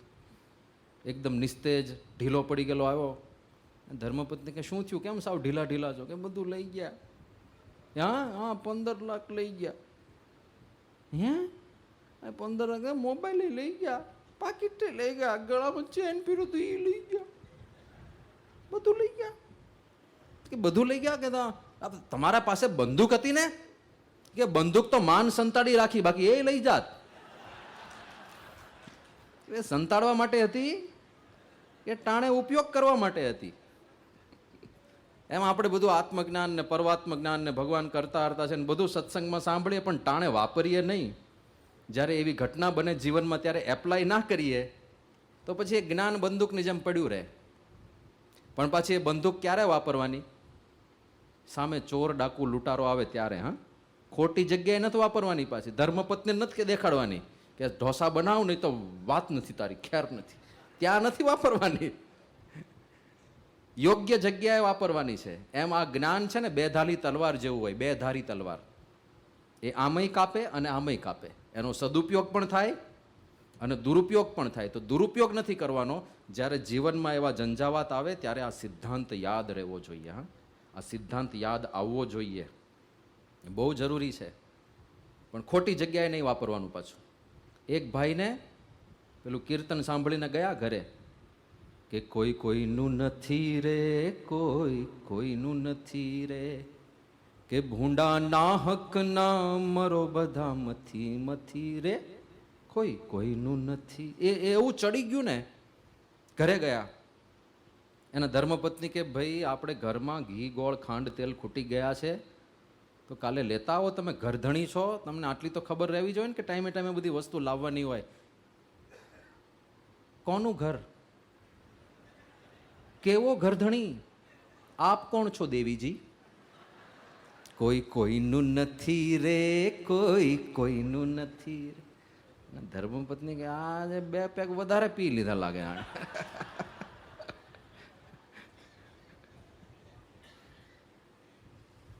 પછી કે ચલો જવા દો હવે, ઘી કોળખાંડ તો હજી ચાલશે 4-5 દિવસ. પણ એલા પિન્ટુડાની સ્કૂલમાંથી આ લેટર આવ્યો છે કે 2 મહિનાની ફી બાકી છે, તાત્કાલિક ભરી જાઓ, નહીં તો આનું એડમિશન રદ કરી નાખશે. કોણ પિન્ટુડો? કોનો પિન્ટુડો? કોઈ કોઈનું નથી રે, કોઈ કોઈનું નથી રે. ના ધર્મપત્ની થયું કે આજે કંઈક આ જુદા મૂડમાં લાગે. નહીં ચલો જવા દો, વાંધો નહીં. એના પોતાના પર્સનલ બેંકમાંથી એણે, મહિલાઓ રાખતા હોય છે અમુક પોતાના પૈસા જુદા રાખે, એના સંબંધીઓએ આપ્યા હોય, તમે થોડાક રાજી થઈને ક્યારેક ભૂલમાં આપી દીધા હોય, તો એને ખબર હોય કે આનું ગમે ત્યારે છટકી જશે, આ થોડા બેકઅપમાં રાખવા સારા. એટલે એનાથી એણે બધું ઘી ગોળ ખાંડ તેલ ને પિંટોડાના ફી ને બધું ભરી દીધું. પણ આ પ્રસંગ બન્યો એટલે એ લાગ જોતા હતા કે આ લાગમાં આવે ને એટલી વાર છે, પ્રસંગમાં આવે ને ઝપટમાં આવે એટલી વાર છે. એને શીખવાડી દેવું છે ખરેખર કોઈ કોઈનું નથી. થોડા દિવસ ગયા અને આ ભાઈ બીમાર પડ્યો, ઝાડા થઈ ગયા. એવા ઝાડા થયા, અશક્તિનો પાર નહીં. પથારીમાંથી ઊભો ના થઈ શકે, હલી પણ ના શકે, એટલી અશક્તિ. ટેકો લેવો પડે નાની નાની વાતમાં. અને એકદમ ચરમસીમા ઉપર જ્યારે બીમારી હતી ત્યારે એક દિવસ સવારે એના ધર્મપત્ની સવારથી મંદિરે જતા રહ્યા સેવા કરવા. પેલો રાહ જોવે, હમણાં પાણી લઈને આવશે, હમણાં મને નવડાવશે, હમણાં બ્રશ કરાવશે, હમણાં નાસ્તો આપશે, હમણાં ખાવાનું આપશે, હમણાં સાફસૂફી બધી કરી નાખશે. કાંઈ કોઈ આવે કે જાય. પેલા બેન આખો દિવસ મંદિરે, પેલો ત્યાં પડ્યો રહ્યો, ભૂખ્યો તરસ્યો વિહવળ. રાતે છેક 10 વાગે પેલા બેન ઘરે ગયા કે ક્યાં ગઈ તી તું? ખબર ન પડે ધણીની સેવા કરવાની હોય. આ ખાટલો ગંધાય છે આખો, કોઈ મને પાણીનું પૂછ્યું નથી, કોઈ નવડાવ્યું નથી, કોઈ ખવડાવ્યું નથી, આખો દાડો ભૂખ્યો તરસ્યો પડ્યો રહ્યો. આયા એક પત્ની તરીકે શું કરવાનું કઈ ખબર નથી પડતી તને? પેલા ધર્મપત્ની એકદમ મોજમાં આવી ગયા, કારણ કે જે કરાવો હતું એ થઈ ગયું ને. કોઈ કોઈનું નથી રે, કોઈ કોઈનું નથી. ખાટલાની આજુબાજુ ગરબા રમવા માંડ્યા, કોઈ કોઈનું નથી. ખોટો કેફ ના ચડી જાય જ્ઞાનનો, એ જોવાનું છે પાછું. પણ યોગ્ય જગ્યાએ અનુસંધાન અવશ્ય રહેવું પડે. પ્રમુખ સ્વામી મહારાજના સેંકડો પ્રસંગો છે, કેટલા બધા પ્રસંગો છે. કોઈ જગ્યાએ માન અપમાન થયું હોય આટલું પણ અડે નહીં એમને. કોઈ અજાણ્યો માણસ અણસમજણથી ગમે તે બોલી જાય, એકદમ સ્થિર અને નિશ્ચલ રહી શકે. કયું જ્ઞાન છે? આત્મજ્ઞાન. આત્મજ્ઞાનમાં મસ્ત રહે, દેહાતીત નિરંતર ડોલત. શરીરથી જુદા થઈને રહેતા આવડી જાય. 1974માં પહેલી વિદેશ યાત્રા હતી, પ્રસંગ પ્રખ્યાત છે. પહેલી વિદેશ યાત્રા એટલે કેટલો એક્સાઇટમેન્ટ હોય કોઈકને કે એનું ગુરુપદે આવ્યા પછી પહેલી વિદેશ યાત્રા છે. અને એ વખતે તો કોઈ સંત, કોઈ અધ્યાત્મ સાથે જોડાયેલ વ્યક્તિ પરદેશ જાય તો બહુ મોટા સમાચાર કહેવાતા કે હિન્દુ ધર્મના એક સાધુ સનાતન ધર્મનો દિગ્વિજય કરવા માટે આફ્રિકાની અંદર પધાર્યા. આવા બધા છાપાઓમાં ટાઇટલ છપાતા. અને હરિભક્તોને એટલો કેફ ને ઉત્સાહ હતો કે આપણા ગુરુ આફ્રિકા જાય છે. એ સમયે પરદેશ તો બહુ દુર્લભ કહેવાતો. અને મુંબઈથી બાપાની ફ્લાઇટ હતી. મુંબઈમાં વિદાય સભાઓ થઈ. વિદાય સભામાં કેટલા બધા મહાત્મા અને મહાનુભવો આવ્યા અને બધાએ કેટલી બધી શુભેચ્છાઓ પાઠવી કે જાઓ આફ્રિકા જાઓ અને સનાતન ધર્મનો ધર્મધ્વજ લહેરાવો, ડંકા મારો, ત્યાં આગળ પણ આપણા ધર્મનું, આપણી સંસ્કૃતિનું શુભ સ્થાપન કરીને પાછા આવો, અને એવી બધી શુભેચ્છાઓ ઘણા બધા લોકોએ પાઠવી. એ વખતે એરપોર્ટ ઉપર આટલી બધી સિક્યોરિટીઝ નહોતી જે અત્યારે છે, કારણ કે વચ્ચે ટેરરિસ્ટ એટેક થયા ને એટલે વધી પછી ધીરે ધીરે. તો એરપોર્ટ ઉપર કોઈ પણ વ્યક્તિને જવાની છૂટ હતી. તો હજારો હરિભક્તો બાપાને છેલ્લી વિદાય આપવા માટે ગયા હતા. આખું એરપોર્ટ પેક હતું હરિભક્તોથી. બધા દૂરથી બાપાને વેવિંગ કરતા હતા, પગે લાગતા હતા, બાપા બસ જાઓ આફ્રિકા અને સારામાં સારી રીતે સત્સંગ કરાવીને આવજો.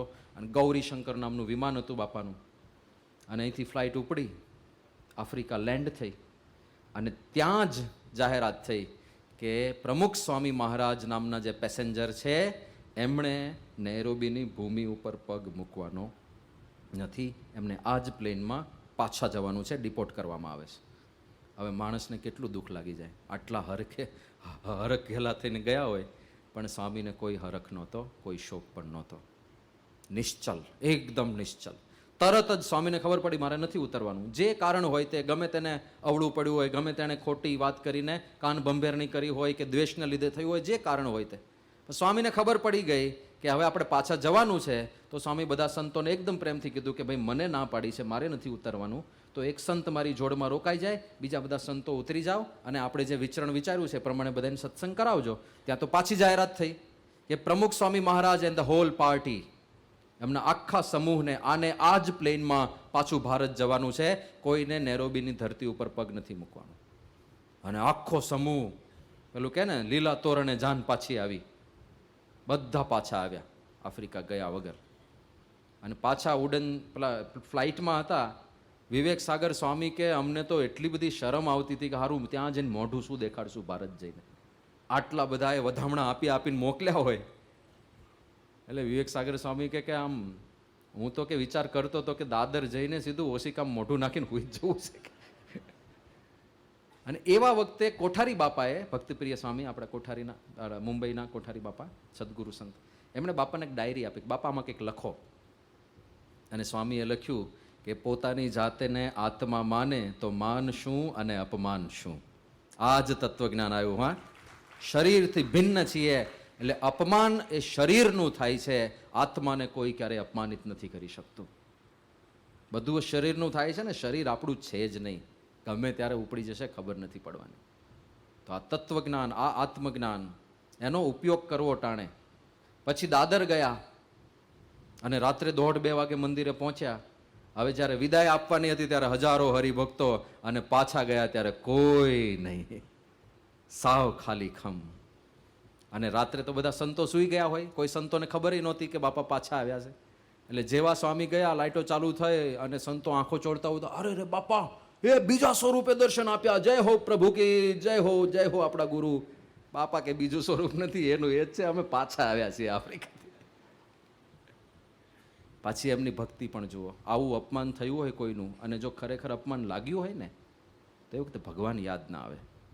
સ્વામીના મનમાં એક જ દુઃખ હતું કે ઠાકોરજી ભૂખ્યા છે હજુ. કારણ કે વિચાર એવો કર્યો હતો કે નૈરોબી જઈને થાળ કરવાનો જ છે, તો સાથે કશું લીધું નહોતું ઠાકોરજીને ધરાવવા માટે. પણ ટાઈમ વધી ગયો તો ઠાકોરજીનો રાત્રિનો થાળ ના થઈ શક્યો.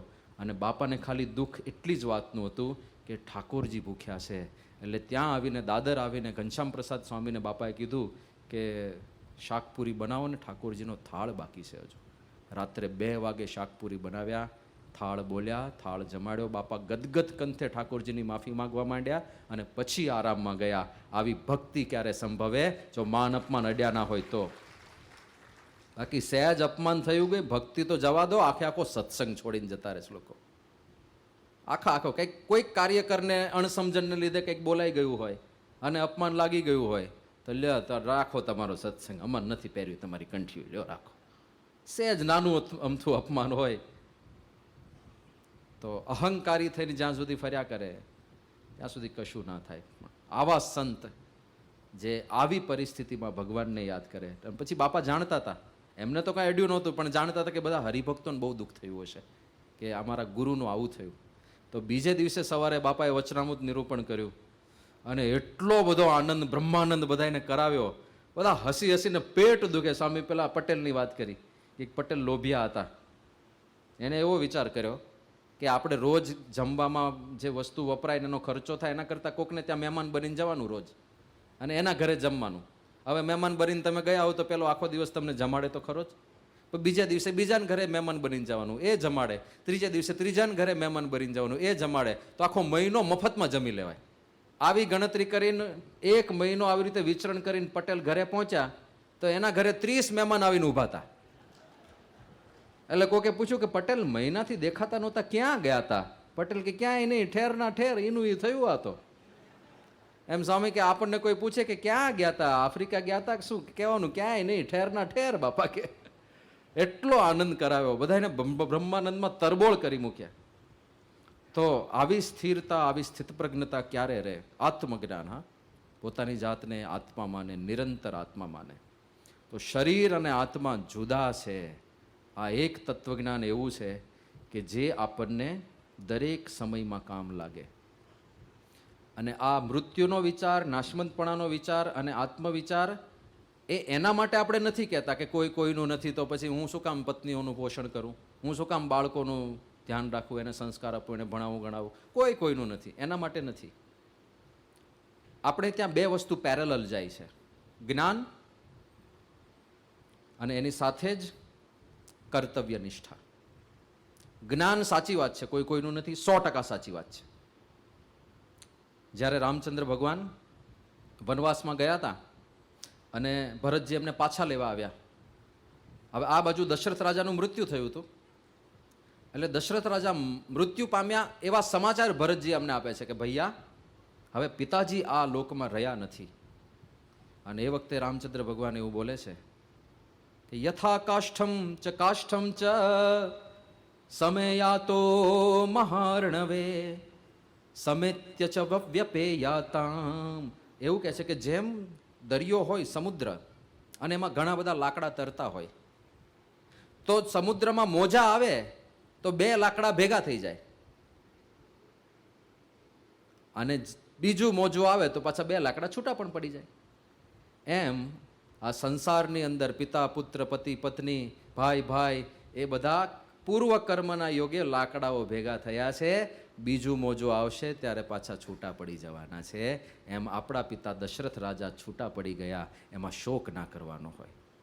જો જ્ઞાન છે અને જ્ઞાન એપ્લાય કર્યું યોગ્ય જગ્યાએ કે દશરથજી ધામમાં ગયા, ચલો લાકડા છૂટા પડી ગયા.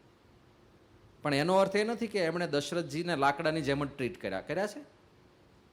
એક પુત્ર તરીકે એમનું જે ઉત્તરદાયિત્વ બનતું હતું એ યથાર્થ નિભાવ્યું. પિતાએ એના માતાને વચન આપ્યું હતું કઈ કઈને કે તારા વરદાન, 2 વરદાન હું તને આપીશ. કઈ કહી દીધું વરદાનમાં જોઈએ છે રામચંદ્રજી 14 વર્ષ માટે વનમાં જાય, અને એ આજ્ઞા શિરોધાર્ય કરી છે. આટલા પણ શોક વગર તરત જ કહી દીધું, હા પિતાજી, આપનું વચન છે, આપની આજ્ઞા છે, અને આપ રઘુકુળની રીતિ રાખી શકો એટલા માટે હું હસતા હસતા વનમાં જતો રહીશ.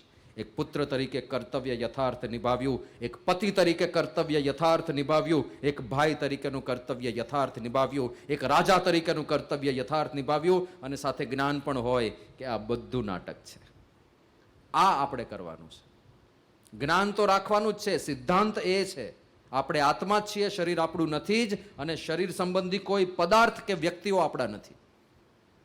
પણ સાથે સાથે એ પણ સમજવાનું કે આપણા દરેક ઉત્તરદાયિત્વ યથાર્થ નિભાવવાના છે. જ્યાં સુધી આ રોલમાં છીએ ત્યાં સુધી દરેક રોલ સારામાં સારા નિભાવવાના છે. તમે એક પતિ છો તો આદર્શ પતિ બનો.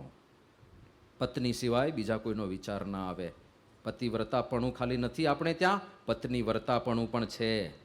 એક નારી સદા બ્રહ્મચારી એ આપણા નિયમ છે. એક આદર્શ પતિ બનો. એક પત્ની છો તો આદર્શ પત્ની બનો. એક પુત્ર પણ છો તો આદર્શ પુત્ર બનો. એવો રોલ નિભાવો, એવું પાત્ર ત્યાં આગળ તમે નિરૂપિત કરો કે લોકોને સામે જે પ્રેક્ષકો બેઠા હોય એને તાળીઓ પાડવાની ઈચ્છા થઈ જાય કે શું પુત્ર તરીકેનો રોલ નિભાવ્યો છે. એવો રોલ નિભાવવાનો. પણ સાથે યાદ તો રાખવાનું જ છે કે આ રોલ છે, હું આત્મા છું, આ શરીરથી ભિન્ન છું. અને શરીર સંબંધી કોઈ પદાર્થ મારું નથી. આ બેઉ પેરેલલ ચાલે છે. કર્તવ્ય નિષ્ઠા અને સાથે સાથે જ્ઞાન. કર્તવ્ય નિષ્ઠામાં ખાલી તમે કોઈ પરિવારના સભ્ય છો એટલું જ નહીં.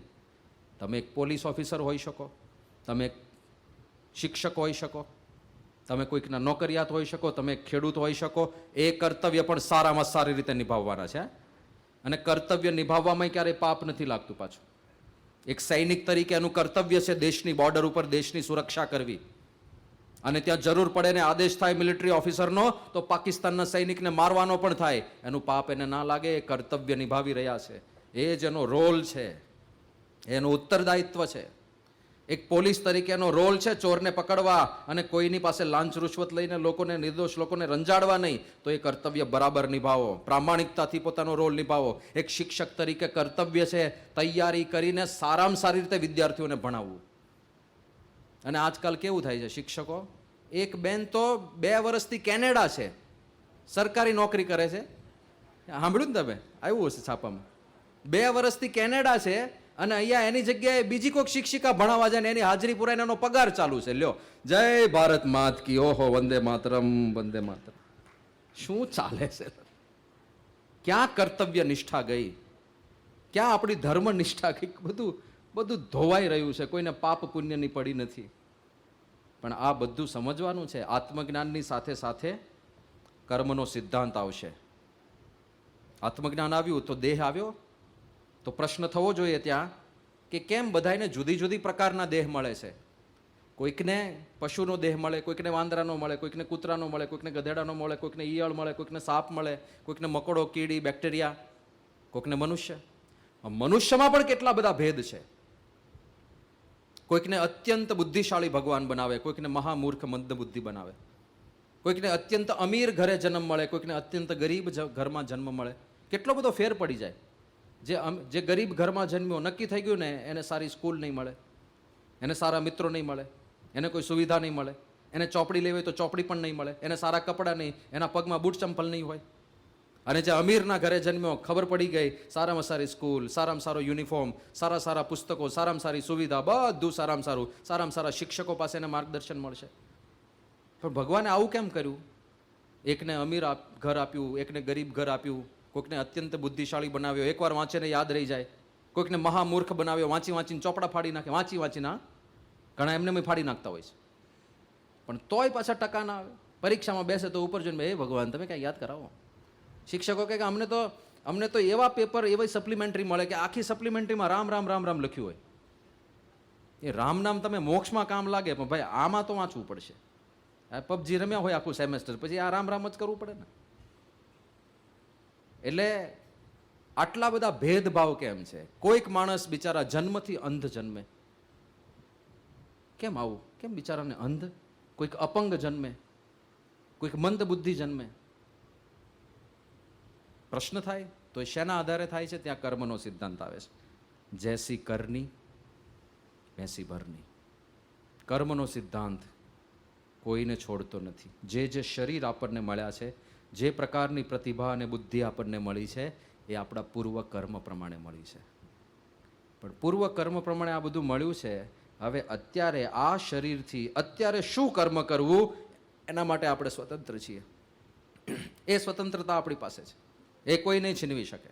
હવે અત્યારે તમે નક્કી કરો કે તમારે શું કરવું છે. 1 કલાક તમારી પાસે છે. એક કોઈ વિદ્યાર્થી હોય, 1 કલાક તમારી પાસે હોય, તમારી પાસે 1000 વિકલ્પો હોય. એ 1 કલાક કેવી રીતે વિતાવવો?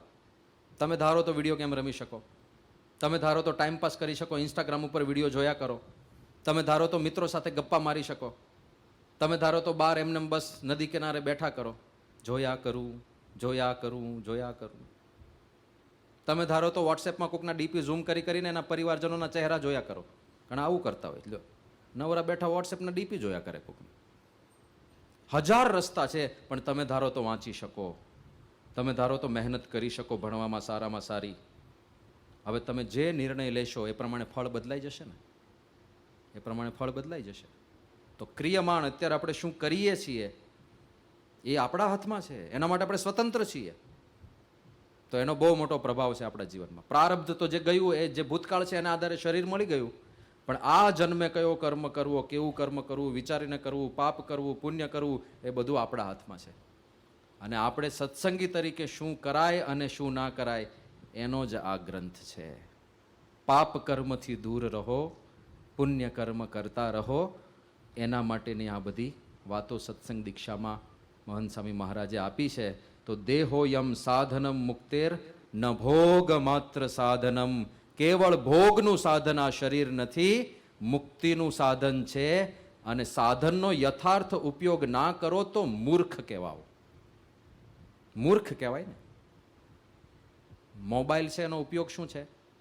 ફોન કરવો, અને હવે ઇન્ટરનેટ ને બધું આવી ગયું છે તો તમારું ઓફિસનું કામ કે એ બધું ઇન્ટરનેટથી થતું હોય તો એ બધું કરવું, સંદેશા વ્યવહાર માટે છે. પણ અહીંયા કૂતરું બેઠું હોય અને તમારે કૂતરું ભગાડવું હોય અને મોબાઈલ આમ મારો ભમ દઈને, તો કૂતરું ભાગી જાય કે ના ભાગી જાય? પણ એનો મોબાઈલનો ઉપયોગ કહેવાય ને. હે, એવો ઉપયોગ કોઈક મોબાઈલનો કરે તો એને તમે કયું સર્ટિફિકેટ આપો? મૂર્ખ આપો, મહામૂર્ખ આપો કે બુદ્ધિશાળી આપો? મહામૂર્ખ. મોબાઈલથી કંઈ કૂતરા થોડા બગાડાય. મોબાઈલ કંઈ કાગડા ઉડાડવા માટે થોડા હોય છે. એનો યથાર્થ ઉપયોગ એ નથી, એના માટે નથી ભાઈ. એનો ઉપયોગ જુદો છે. વર્ષો પહેલાં વિવેક સાગર સ્વામી એક પ્રસંગ કહેતા કે હરિભક્ત ફ્રીજ લઈ આવ્યા. હવે એમના ધર્મપત્ની બિચારા એકદમ ગ્રામીણ, એમણે ક્યારે ફ્રીજ જોયેલું નહીં, એમને ખબર નહીં ફ્રીજ શું છે. ફ્રીજની ડિલિવરી કરી નાખી, ઘરે સેટ કરી દીધું, પણ એ હરિભક્તે હજુ કાંઈ સમજાવ્યું નહોતું. એને ઓફિસનો ટાઈમ થયો એટલે જતો રહ્યો. સાંજે ઘરે આવ્યા અને જોયું કે ફ્રીજ કેવું છે. ફ્રીજ ખોલ્યું તો એના ધર્મપત્ની અંદર કપડાં બધા ભરી દીધા હતા. કે તમે સારો કબાટ લઈ આવ્યો. આ કે કપડાં ભરવા માટે નથી, આ ખાદ્ય સામગ્રીને ઠંડી રાખવા માટે છે. તો જેના માટે જે સાધન હોય એના માટે જ વપરાય તો એ એનો યથાર્થ ઉપયોગ છે.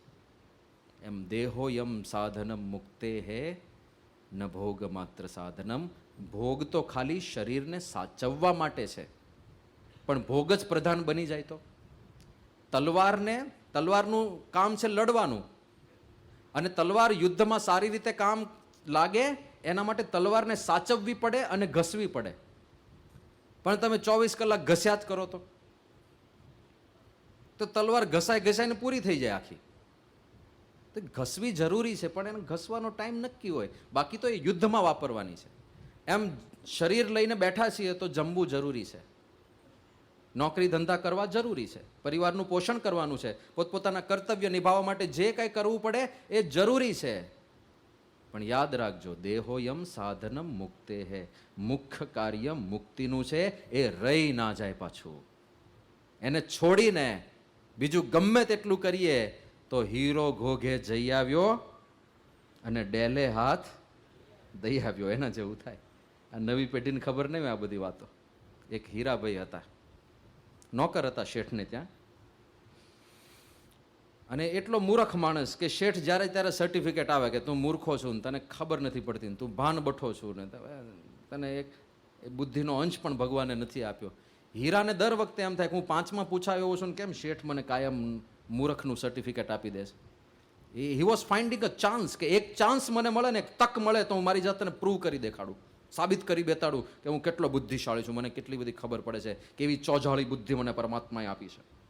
એક દિવસ પતિ અને પત્ની શેઠ શેઠાણી ચર્ચા કરતા હશે કે હવે આપણે દીકરીને વળાવવાનો ટાઈમ થઈ ગયો છે, થોડા દિવસમાં લગ્ન છે, તો આપણે ઘરેણા બધા રાખી મૂક્યા છે ત્યાં ઘોઘા પૂનમચંદ શેઠને ત્યાં આપણે જે ઘરેણા રાખી મૂક્યા છે તો હવે મંગાઈ લેવા જોઈએ. તો પત્નીએ પૂછ્યું કે હા બરાબર છે, પણ કે કોણ લેવા જશે? તો શેઠ બોલ્યા કે આપણે હીરાને મોકલશું અને ઘોઘા પૂનમચંદ શેઠને ત્યાં જઈને કામ કરી આવશે.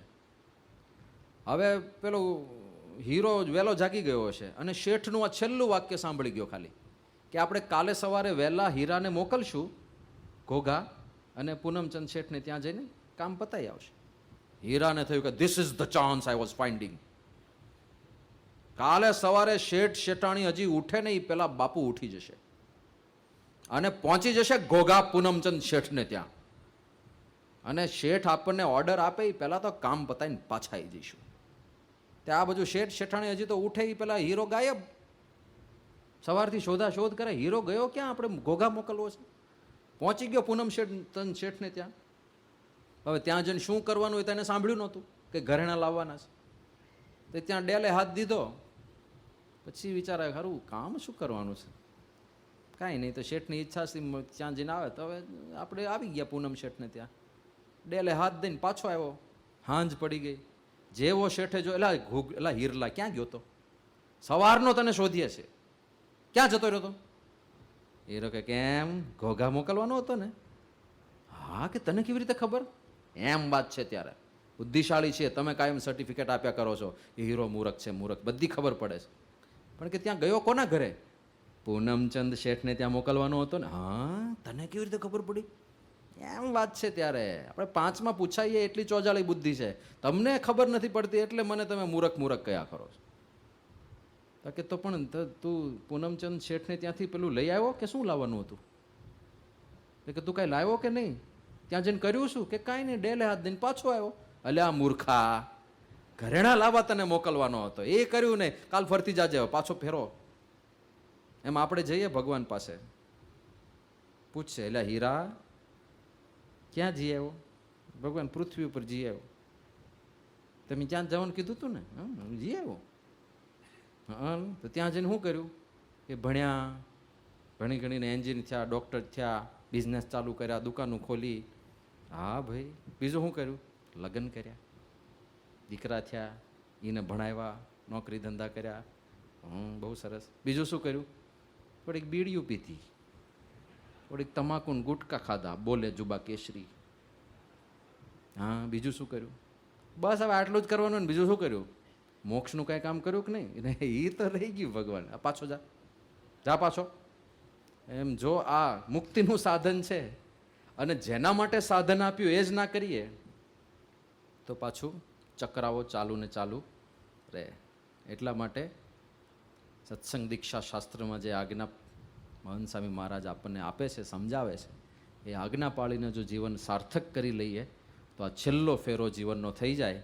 તો એ પ્રકારે કરવાનું આપણને બળ બુદ્ધિ શક્તિ પ્રાપ્ત થાય. એ પ્રાર્થના સાથે પ્રથમ દિવસની પારાયણને આપણે વિરામ આપીએ. શ્રી સ્વામિનારાયણ ભગવાનની જય.